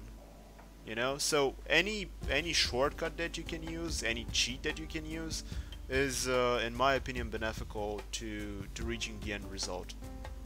That's so right. I can't agree more, because let's say there's one thing I've learned from this industry, and is so far, I mean, I'm only 2 years into it now, and I learned that time is the most valuable thing, and if you do it quick, it's good. If you do it quick and good, it's even better. So it's all about deadlines, timings, because it's like a long chain, and it all depends on someone else later, because they're waiting for you that day. So you have to deliver the work. And yeah, so use whatever you have. Yeah, I'd also say don't get too invested in a client project, because it's their IP, not yours. And if you want to make it like perfect and artistic, and of course you devote yourself, your soul, you put your soul into it. Yeah, that's when you're working on it's good to want to make a quality piece, because it's made by you, and you shouldn't turn out shit, because it sticks to your name basically. But other than that, I don't think you should put your soul into it. You mean for a personal piece? No, I'm saying for a client piece. For a client, yeah, but for a personal piece, it's exactly the opposite. It's like exactly you're free, opposite, sure. You're free to do wherever you want, and yeah, so yeah, that's completely right, man. I agree. Okay. And what do we have? Let's say this is another study I did. You have the keyframe on the top, and the study I did under it. So 3 years back in time, I was, let's say, color picking everything, and trying to paint on the side. I put like the original on the side and my painting on the side, and I was trying to copy it, but I was color picking everything. So, and for me, that was a study. I was like, I'm studying. Wow, I'm good now. So nowadays, I try to match the color to make the color myself, right? Yes. To pick the colors myself and try to get them as accurate as I can. And of course, you can learn many stuff from a picture. You can learn, you know, I actually have a YouTube channel. I have a YouTube channel, and I posted like how I did one of The Witcher's studies from one of their trailers. And there was one comment saying that I don't get why this studying thing. I mean, why does people do it? What can you learn from a study? What do you study, right? By copying an image. And I actually answered, but he didn't reply. And I told him, there's many stuff you can learn. It just depends on you. For instance, here, I was, let's say, more into shapes and color rather than design or anything. I didn't even pay attention to the armor and everything. I just copied shapes. But I was really, really interested in color, in color accents, like you see in her eyes, yes. and also like value contrast. You know, you see how the sky changes from one side to another. You see how the highlights on the armor and stuff like that.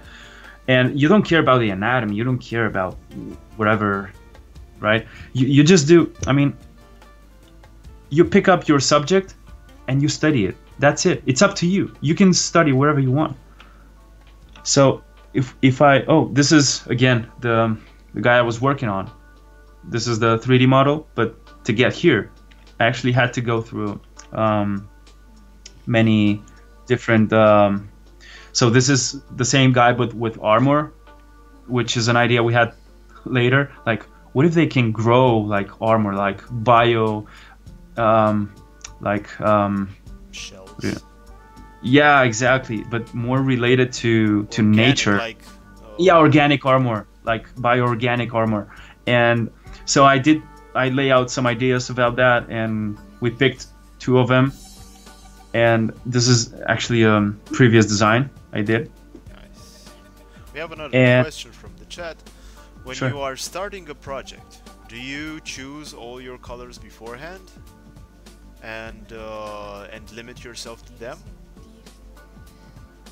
No, I don't choose the colors before. I actually almost always start with line drawing. Maybe because that's some sort of habit I've developed myself. So there's people starting with blob paints and they just start laying in colors and stuff, and then after several minutes some shapes start to form there and you start to see something, but at the beginning it looks like an abstract painting. Well, I don't do that because I cannot work that way, and I start by laying in lines and stuff like that. So I define my shapes at the beginning, and then I start changing them, and then I start to add color. But again, this is completely freestyle. You can do whatever you want, and I do it this way because it works better for me. So with these guys, for instance, I did the design first, the line drawing, and then I added the colors. Then I did like many color tests so we can see which one fits better and stuff like that. So we chose these 2, and you have like, we wanted to break them down into like 2 kind of units. Like they have soldiers and they have leaders. And there's where, let me find it. It's right there. So we are developing like a kind of fighting combat tactics when it gets down to the battleground, right? So they have this front line of shields, which they grow from there with this bio-organic armor, and they grow like the shield, and then they let's say they act like a trampoline. So they push their friends on over them, so they can jump just like this. So I did the scene to see it, to see how it looks like, you know, because if you only see one, it's like, but what's a war battlefield like?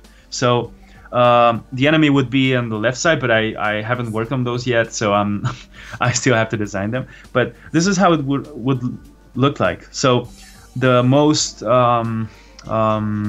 let's say ninja style ones, they break through over their heads using their own friends, so they can jump on inside of the battlefield and isolate that part of the enemy. So it's like they eat the enemy bit by bit, you know. And that's when I wanted to see how one of these guys would look like in the air with a more polished aspect, and this is the best I could do. But again, this is not 24-hour painting. Remember, I don't really enjoy that. When I get to the point where I think this is good enough, I leave it there. And the next day I was like, I could have done more, but nah, it's over. You know, if you need to know when to finish, because these things are just abandoned projects. I actually heard somebody saying that before, like everything we do are abandoned projects, because you can work on them forever and never stop, but you need to know when to finish. So I'm still trying to deal with that issue on myself. I need to know when to finish. But this is what another one of those guys would look like. And really cool designs and ideas. I really enjoyed them, especially the one with the ninja somersault. Thank you.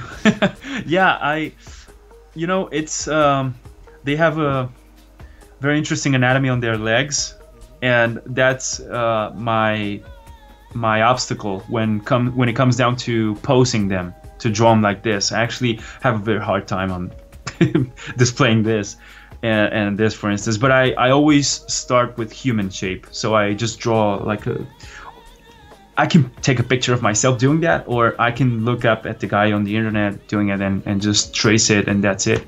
Absolutely. So yeah, so That's about let me see something. Yeah, well, here's some more about the human part of it. Sure. We're looking forward to the eye bandages and stuff. They're like blindfolded because not to protect the others, but to protect themselves. It's like, you know, Superman when he was a kid and he was able to perceive everything. That's kind of something like that, but on a different way, because they can feel like all the memories or the past and perhaps the future of the person they have in front of them. So that's why they protect themselves with the thing, and they use the tattoos as spells or as prayers, actually. This is what we would like in the game, you know, to be like you can level up your character and you can unlock new spells, and that's when a new tattoo comes in, and you know, and so yeah, that's like, you know, this is Alchemist, if you've seen that. this is a long story. I cannot. We will need a lot more time to tell this, but yeah, the story is not even done yet. It's like we still. I would like a book to come out of this, you know. You really like this project, don't you?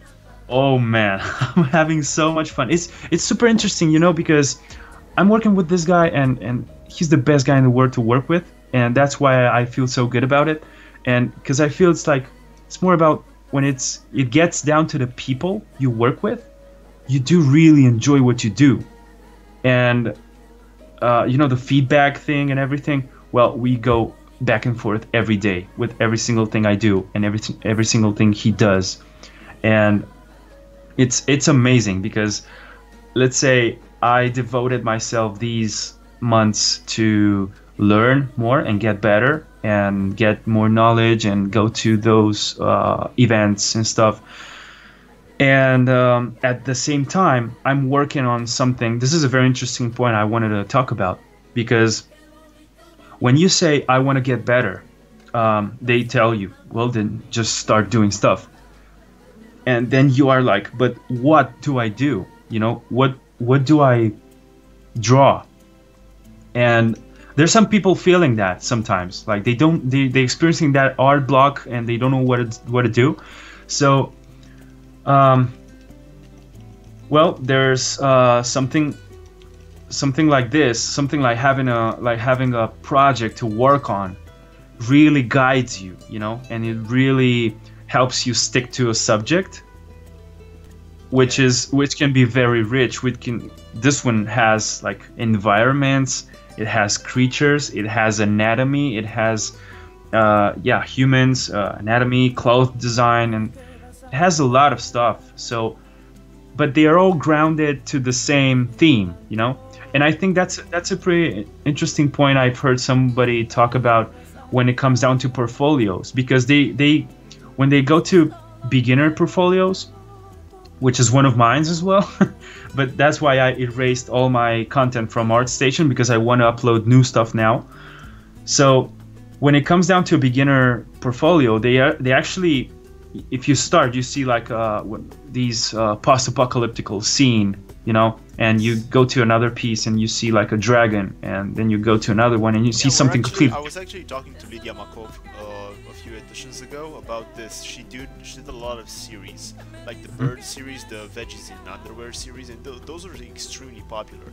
And tying it back to the theme that you said, that it's better to have a big project, I think that even as illustrators, it's very beneficial to tie it all into a series or a larger project, rather than having disparate illustrations here and there for different themes and such. Sure, why not? It keeps you. It's like, I know with this project I will never run out of ideas, because there's always something to work on. So let's say there are many tools now out there in the internet to help yourself decide what you want to draw, you know, if you ever run out of ideas. But I'm glad I never did. I never ran out of ideas, because I've heard somebody say like, dude, if this is what you want to do every day for the rest of your life, you can. If you someday say, I don't know what to draw, he said, then you might be, this might not be your thing, you know. And I was like, oh shit, that really hit me hard, you know, because I don't know, there's always something to do, but maybe someone can say like, I don't know what to do because there are so many things I want to do, I don't know what to start with. And that's another problem as well. But the thing is, when you really figure it out and you just choose one of those thousands of things you want to do, you start doing one by one and you get them done. That's how you do stuff. So yeah, this was I just wanted to point that out for maybe somebody watching this needs it, or yeah, I don't know. I need you to know I've been there too, and it really sucks when it happens. So yeah. So Adrian, we're reaching almost 2 hours. This is probably going to be a very long. Dude, time flies. Shit. Yeah, I have some questions that I wanted to ask you. Sure. Do you have more artwork that you want to show us? Probably a little bit more. Yeah, 5 or 6 pieces more. Okay, let's go. Just ask me. Sure. Try to be as brief as you can, so we can go through these as fast as possible. Would you recommend somebody went to college for art? If I would recommend that? Yes. I know you did, but would you recommend it?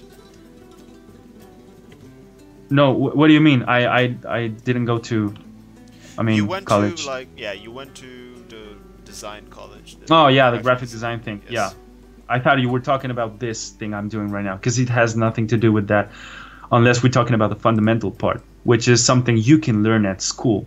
And schools are those places where you face a problem with many people around you facing the same problem, right? So you can definitely relate to someone, and that can I think it can speed up the process of learning, because you just raise your hand you ask the teacher answers back, and you got the question solved, right? If you are learning on your own, it takes way longer. So I guess if you can go to an art school, definitely go. But of course, as everything in life, is the right art school for you? Go figure out if the professors are still active in the industry. Go figure out if they still do work. What kind of classes do they lecture, you know?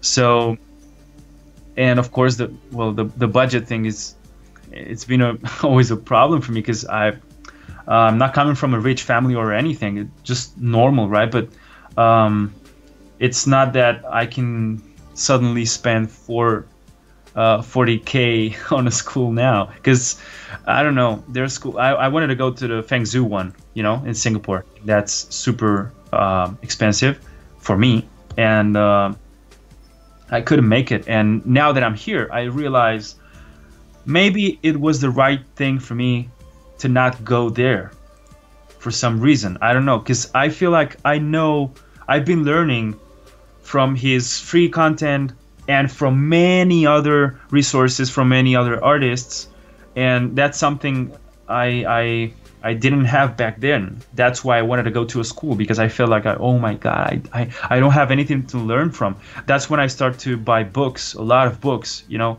from Scott Robertson, from this guy from Color and Light, James Gurney. Oh, that's fucking lit, man. I read that book so fast. I was actually traveling, and I was reading the book, and I had nothing with me to put that in practice, you know, to practice it. So I was like, you didn't read Alla Prima.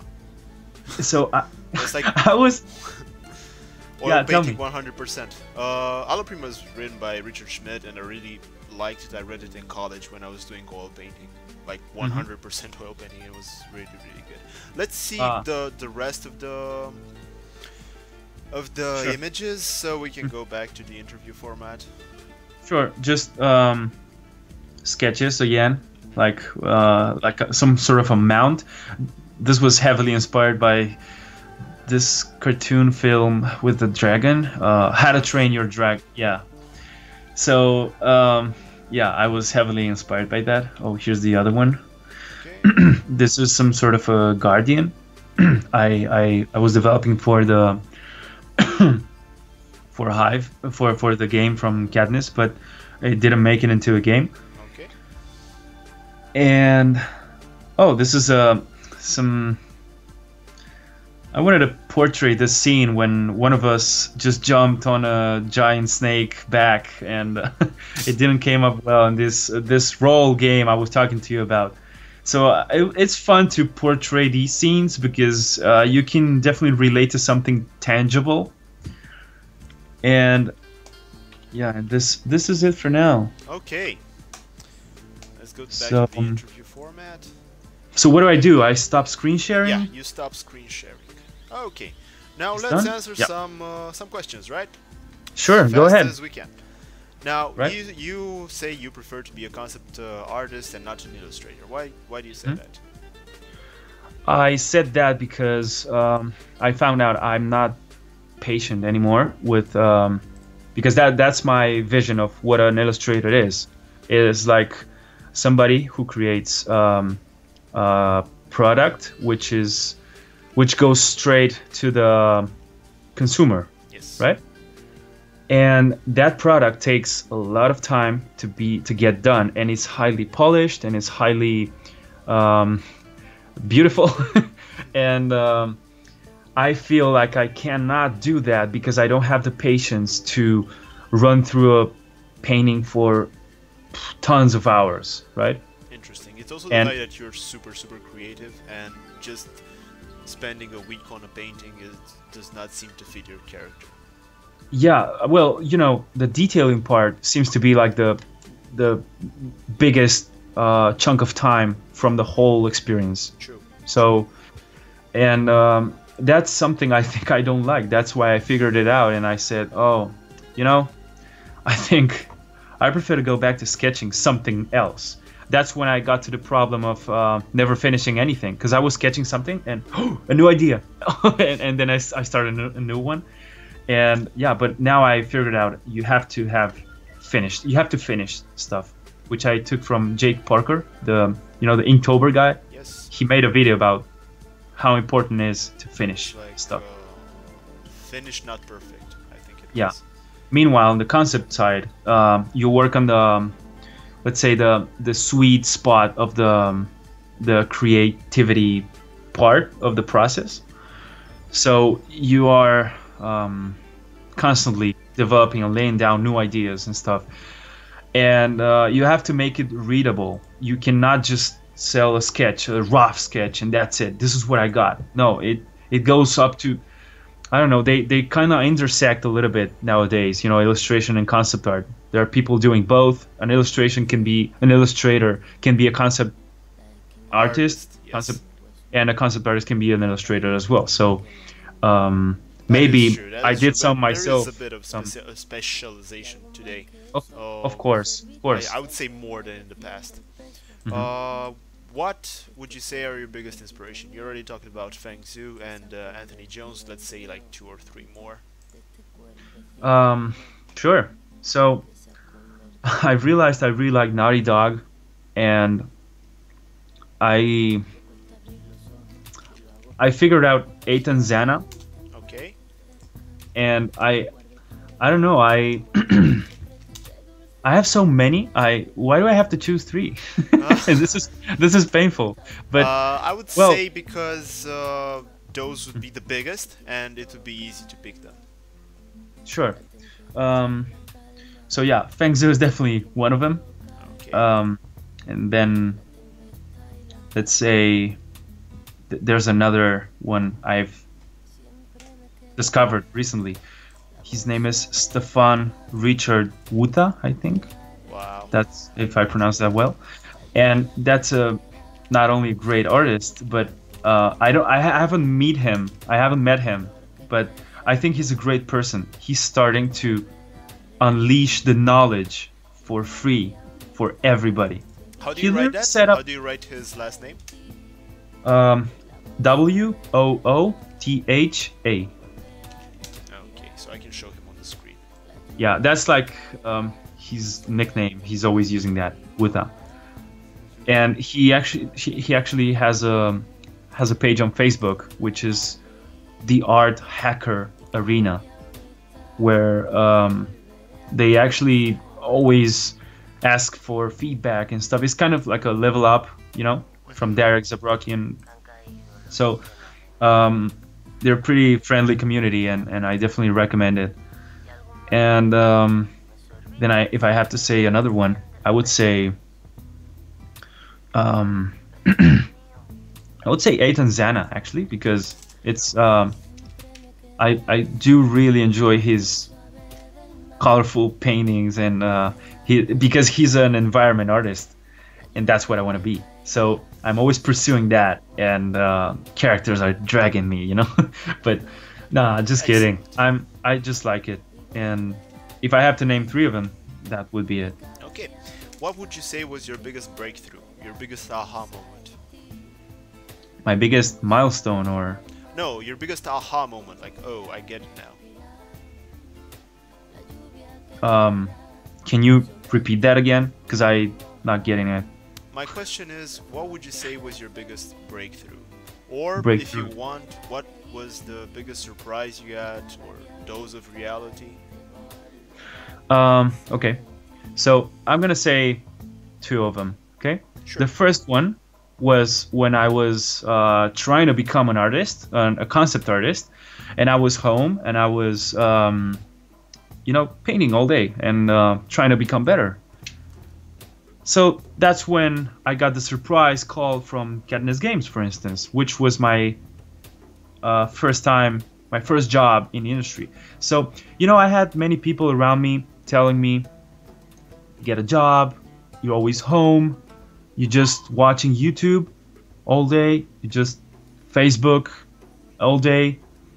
But I was getting the knowledge from Feng Zhu on YouTube, and I was getting the the networking done on Facebook, which are people I talk with today, and they actually are like, it's like doors, you know, to more people and more people and more people, and those people are sometimes opportunities, and sometimes they lead you to work.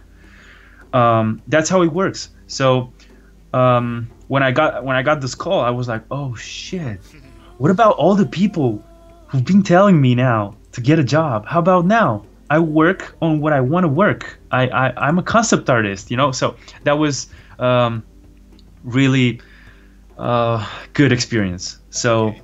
the second one was an IFCC in Croatia, and I got my first portfolio review. It was with, you know, Six More Vodka, these guys from Berlin, Marko Djurdjevic. No, I'm going to You, put them on dude, screen. you gotta check that out. So just type in Six More Vodka, beautiful art. And well, they were there giving like free feedback on portfolios and stuff. So I showed them my portfolio back then, and they told me that it's not good enough. And I wasn't trying to get higher or anything, but I just wanted them to tell me what they think about my art. And my portfolio back then had pieces from 3 years ago. Now that makes sense, right? I should have brought my newest pieces. And the thing is, Marco, this guy from Six More Vodka, told me I should draw more and I should paint less. Because I need to understand shapes, I need to understand anatomy, I need to understand a lot of stuff, and I need to paint from reality, from still life, and that's something I was not doing, because I told you before I was not using references. I was always painting from memory. But and you're already working when you were at IFCC. I was already working, yeah, but I didn't have so many good art to show. I wasn't really proud of everything, so I just brought there what I thought were my best pieces. But when they told me that, of course they didn't know I was already several months on daily sketching, just line drawing on a sketchbook wherever I was. So I didn't tell him that, but anyway, he didn't know. He just told me, you need to draw more, and I was like, but never mind. Okay, so, and I was extremely affected the rest of the day, and then I realized, because I'm actually always taking criticism in a very productive way, like, you know, feedback, not critiques or whatever.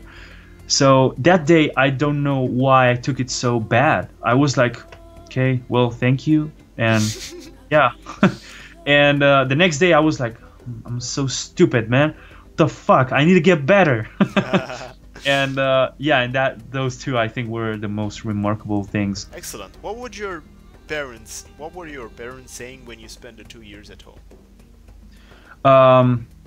You know, I think I told you at the beginning that you said that they wanted were always you to yeah become yeah an let it engineer or something else, but I'm Yeah. talking after you finished the graphic design program. Okay, so my mom's always been pushing me and really supporting me on what I do, because she trusts me, and of course she doesn't understand fully what I'm working on, but she knows I'm doing good, because she sees me happy, and she sees me very entertained and very, very proud of my progress and stuff like that. But the best of everything is, you know, you get to I got to travel a lot in the past 2 years because of the video game, because we had to go to this event, this other one. I even went to San Francisco, and that was my first time in the United States, and it's like a dream for me to go there. And I went there, and I was like, oh shit, I'm here. And it was very awesome. And then there's my dad, who doesn't really understand what I'm working on. He knows I draw stuff and I draw aliens and stuff, but he doesn't really know what this industry is about. So try to tell him, explain, look, this is how it works. And when I was home,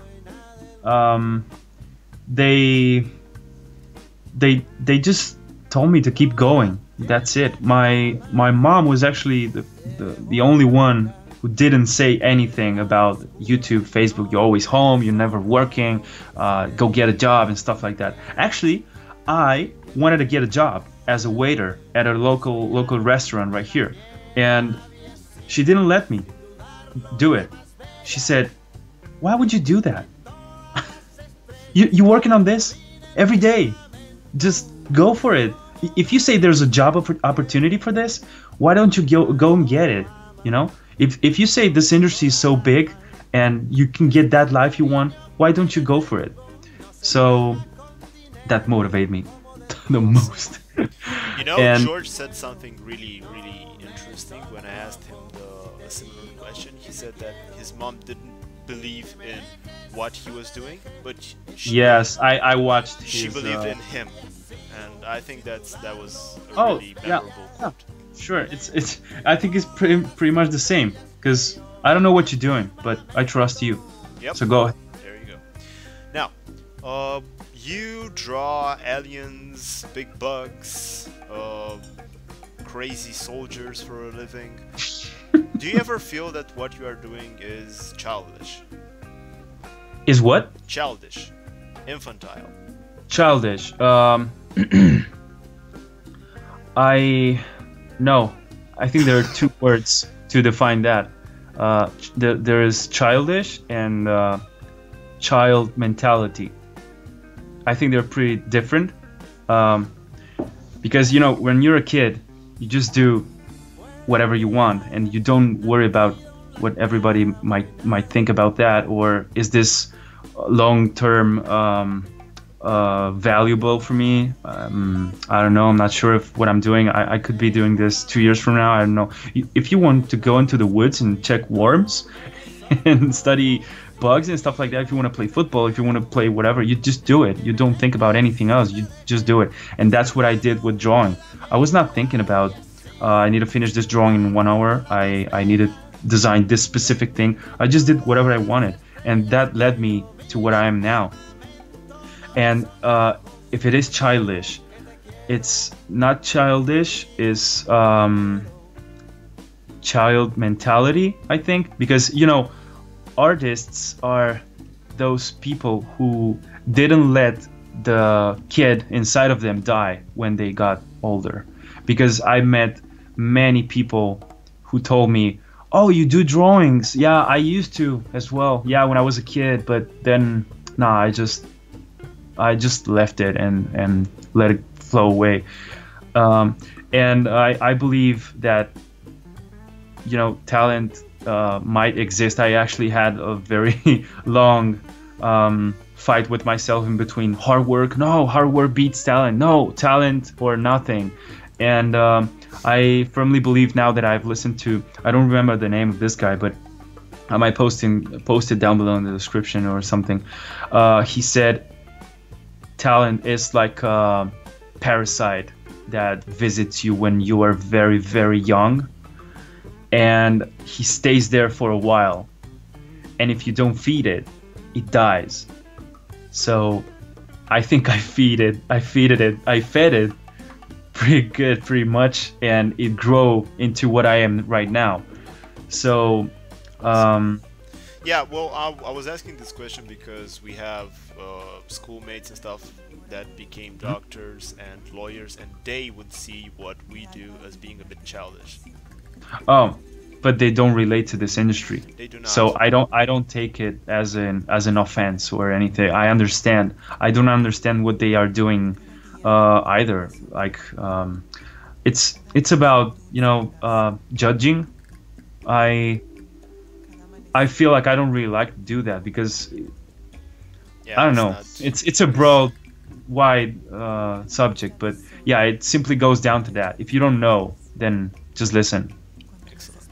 Who would you be most thankful for where you are today? Clearly, my mom. Nice. That was easy. Okay. what would you say your dream project would be? Or if not dream project, your dream company? Okay. So what's the impact I want to have in the world?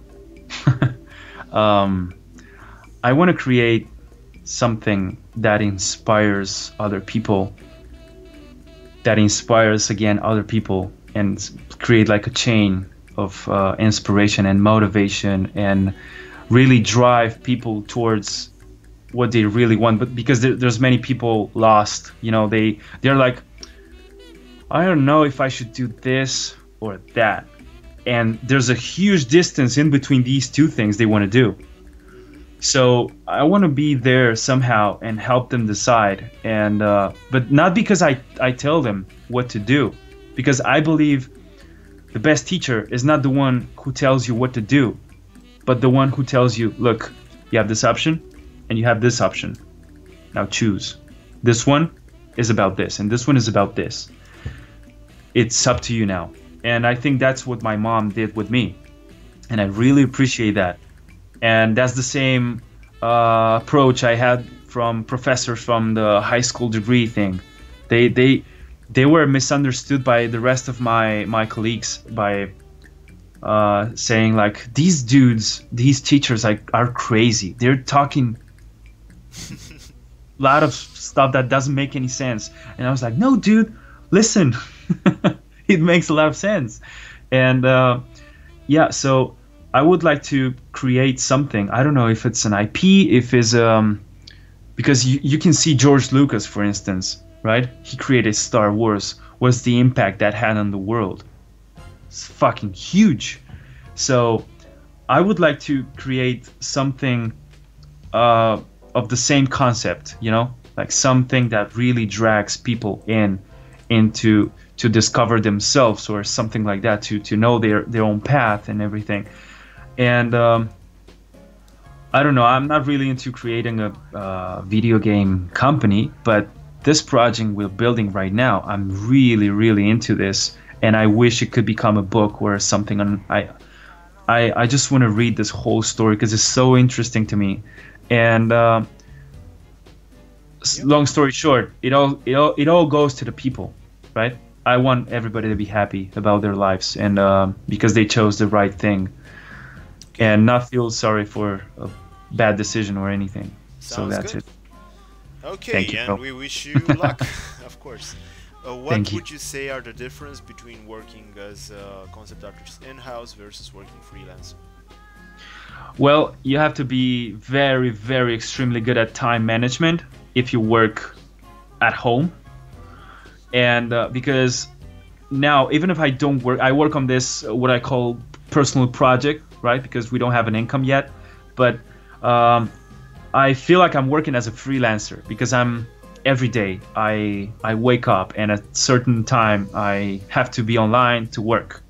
So I find the main differences between this is that if you are in a studio, you have the opportunity to get instant feedback from the team, right? Yes. So and you have this pressure of having to wake up every day because you have a schedule, because you have a building, you have a place to go to at a certain time, and then you have the breaks, and then you can go lunch, and then you can go back to work, and then you go home, and then you are free to do whatever you want. But maybe you're tired and you want to go sleep or whatever. So I feel like freelancing is my kind of life, because my lifestyle, because I can truly manage my time whatever I want, like. And that's something I got from Croatia, from IFCC as well, from people I've been talking to. Most of them were freelancers, and I was like, shit, what am I doing? So of course it's a more risky way, because you know, you don't always have work. You have to move your ass and look for the work, and you have to pay your own taxes, your insurance, and many things. You have to learn about business as well. but it pays off, I think, because of the time rewarding, not schedule, not you don't have ties, to anything. So you spend some time working on this project, some months later you're done, you can start on a new one, completely new one. So you're not always working on the same project. Meanwhile, in a studio, you have everything I said covered by the company, right? They pay everything for you, I mean taxes and insurance and everything, but yeah, that's the main difference, I think. Okay, pretty clear. What was your biggest surprise when you started working at Katniss? My biggest surprise was that I'm not as good as I thought I was, because of the I can do 2 characters in one day. Yeah, sure. So I quickly figured out you actually did one character in 1 month and a half. Yeah, but that came yeah, exactly. You said it right. and later, I was gonna say no. That came out later this summer with the bugs I've been creating, because I was really deep thinking about the design, Meanwhile, with the characters themselves, I was like, let's see what happens, I was not really driven. So the most representative thing I realized was that it takes something else than a sketch to create something, It's not as easy as that. That's a good answer. Okay, what would you say the future of 2D would be in concept art? Or not in concept art, in general. Well, you see these VR technologies coming in today, yes. And you think, oh, this is done, 2D is done because we have 3D, we can have faster things there, and but I think it's not really like that, because see, 3D is always changing, always improving, always getting better. Meanwhile, 2D has been the same for ages, right? Same rules, same fundamentals, they still work today. So I think 3D gets more technical, it has, most part of it is very, very technical, and of course it has the artistic side as well.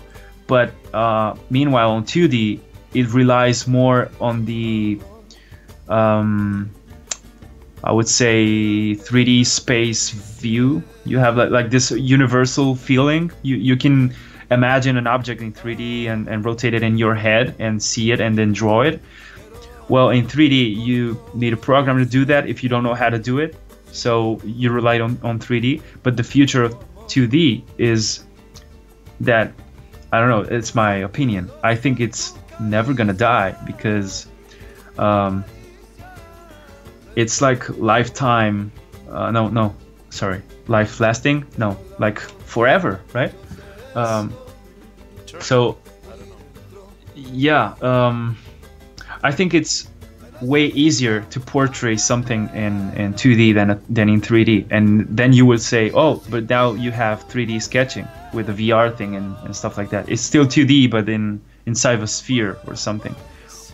So you say, yeah, but it's still the same. You're still drawing, you're still painting or sculpting or whatever, right? So I firmly believe it, for me at least, from my point of view, it's way easier for me to make something in 2D than in 3D. From the speed perspective, right? If we're talking about fast things, 2D. Okay. Now Yeah. you've done concept art for environments, characters, and mechanical stuff. Which one do you prefer and why? I don't want to say this, but I like characters. You want to say you liked environments, right? Yeah, because that's my jam. Shit, I want to do that. But no, whatever, characters. They are. You can create like personalities and reflect stories on a character as well. like the same thing. It's all about storytelling. I think you can tell that with an environment. You can tell that with a character, and I think I like characters because I don't know, anatomy. I'm pretty bad at anatomy, and I want to learn more. Maybe because of that, and I need to, you know, what we're talking about later. I mean, before when you said the thing about if it is for a client, I will do the tricks, you know, and use something else. But if it's for myself, I want to build it from scratch. So that's how I feel about most of the time about these things. Like, I want to create a human being, my own, you know, myself on my own. So I need to learn the anatomy part. That's why I bought so many books about it, and I'm still on it. But I like environments as well. Yeah, you don't have to go 100% one or the other. You know? yeah, I know, but you have to specialize on something. So yeah, I think that makes. Tell me some courses that you took and that you would recommend to our viewers. Courses that I took. I actually used Feng Zhu's channel. Just that? And no, then there was there's a very, very good one, which is controlpaint.com. The guy's name is Matt Core with K, and then you have QBrush with Mark Brunet as well. So I was shuffling in between these things when I was learning, and I'm still doing nowadays, because they have many stuff related to characters, environments, business side, and they're very, you know, since they are video, I mean, of course they are video, but there are some courses like where they just give you like images or just the brief and that's it. So they actually explain you how to do it, but I'm talking for free now, you know. These courses are free, but then they have the paid version of it where they go much deeper into it, and yeah, so they're not too I was going to say too expensive either. So I definitely recommend Control Paint because it has these little videos of 5 minutes with specific subjects you need to learn. So you watch that and then you jump into another one, you practice, and you go back again and so on. Meanwhile, Feng Zhu, it's very pleasing for me to listen to it while I'm working because I don't know, he talks about interesting stuff. So I learned a lot of stuff from him by doing this practice of work and listen. Yep, those are very good recommendations. Now, would you have a question for me? Question for you.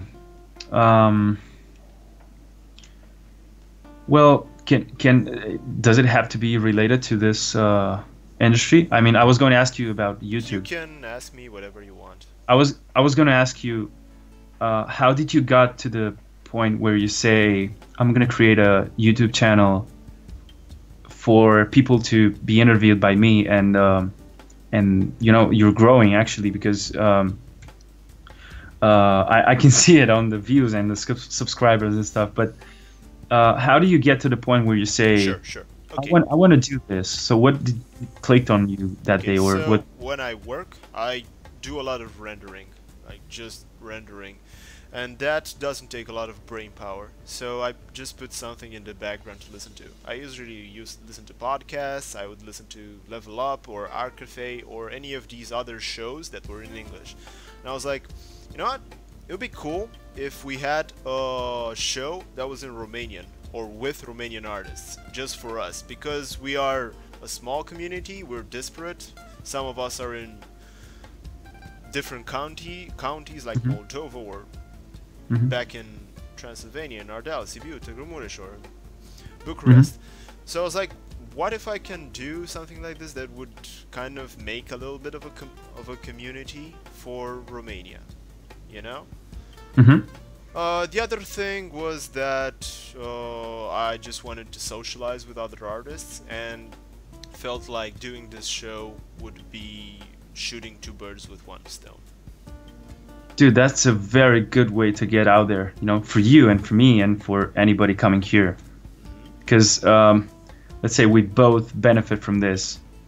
We all benefit from this. People learning, myself included. I've been learning from your previous videos as well.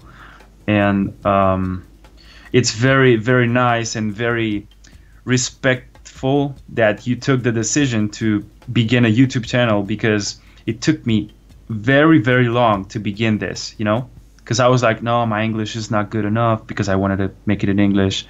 And oh, but my content is not good. I don't know how to do it. And I had everything I needed. I just needed a start. That's why I appreciate so much what you've done with this, which is not just a channel where you talk to the camera.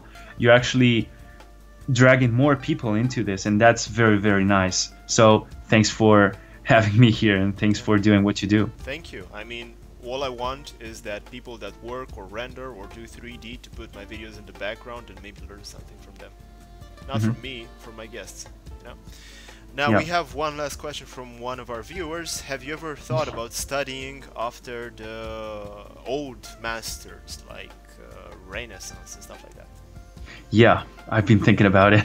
When I just got into studies very recently, after coming back from the Eindhoven and this playgrounds event in the Netherlands, you know, those guys dragged me into the hangout session with the keyframe studies and stuff, and I kept asking that same guy, like, do you guys do more stuff, like, you know, what can I? No, I was really thankful for the habit, so I started to pick up very quickly, and at the beginning it was hard, but then I was like, I think I could do this on a daily basis and feel so good. But it was everything about pictures of landscapes or keyframes from existing films or trailers from video games or whatever. And then he said, dude, you can study whatever you want. That's why I told you that before about you can study wherever, anatomy, lighting, whatever, color, perspective. So he said, you can study wherever you want. We just focus on the color, mood, value, and stuff like that. And after, if you want, you can jump into master studies. And I said, let me see if I know what master studies are. Is it about copying a painting made by, you know, old masters? And he said, obviously. And I was like, okay, so I might try that one day, but I haven't started yet, because I don't even know what to start with. I just need to start, I know, but I don't know. I don't have a peace in mind right now. So maybe someday would click, and I will do it. But for now, I've only been working on keyframes and stuff. So yes, I'm thinking about getting into master studies. So okay, well, that would be this one too. I did a lot of master copies of Sargent and Bugaro, and these have been my personal heroes, as well as Lion Decker. That's about it. Okay, now I want you to give you the last word on this interview and give the viewers some advice, some final advice to leave them with. All right, I know this part was coming, and my advice is based on my own experience, is to please never doubt yourself. I know it sounds cliche and whatever you want, but it's so true, and I experienced it on myself, on my own, and I'm really proud it happened to me, because, you know, when I was learning, when I was at home, I actually got some gigs here and there, and I got to design a cover for a French music band, and they were going to America on a tour, and they need like album cover design. So I was like, shit, this is big. Okay, I will do it. And when I started with sketches, showing them which one you like more, and they said this one not. And I was like, when I started to work on the final one, I was like scared, because I was like, oh shit, I don't know, I cannot do this, I'm not good enough, I cannot do it. What if they don't like it? They're not gonna pay me. What if they? Well, that's not the worst part. The worst part is that they're not gonna like it, right? That hurts me way more. So, Yep. the thing is, I doubted myself at the beginning, and when I ended up the piece, I was like, this is, oh my god, this is the best thing I've ever done. And they actually liked it. They loved it, and everybody loved it. And I was like, I'm such a fool, you know? I think I said this before in the streaming, because I was always thinking I cannot do it. Like I'm not good enough. And then I always figure out it's something, you know? I'm not that bad. So it's the same thing I had with the faces. I was showing you portraits. I thought I was fucking bad at portraits. After that, I don't say I'm super good, but I cannot say anymore I'm bad at portraits, because I created them from scratch, you know? I started copying real portraits, and then I said, okay, let's leave this apart and let's create our own. So that made me think about this, exactly this question, about if I'm good or not. So I think it's something that we'll always stick to ourselves. Unfortunately, we will, and that's a good thing. Let me explain why. Because it's the only way to grow. You know what happens when you think you're the best? Guess what? I think that's it for you. That's the maximum thing you've done. Meanwhile, if you surround yourself by people who are way better than you, you will always have something to learn. Okay. Even if you don't, you will always have something to learn anyway, till you die. Just want to point that out. Okay, that was a very high note to end the show on. Don't doubt yourself, always trust in your own abilities. Now, this is the end of this most long show that we ever did. I want to thank you, Adrian, for participating on the Romanian Artcast. I want to thank you. I'm very glad I've been here. Thank you so much. Thank you. Awesome. Thank you a lot. Thank you everybody that watched us, and thank you for your questions. If you want to follow Adrian or me, you have the links in the description. If you want to support the show, you have the link in the description, and you also have an email that you can where you can tell me somebody that you know that might be an adequate guest on this show. This was it for this week, and next week we'll have Botosh Vlad, who will be talking to us in Romanian about digital painting and freelancing. That's gonna be very cool. I hope so. Okay. Yeah. Okay. Thank you again, guys. Have an goodbye. Amazing evening. Bye.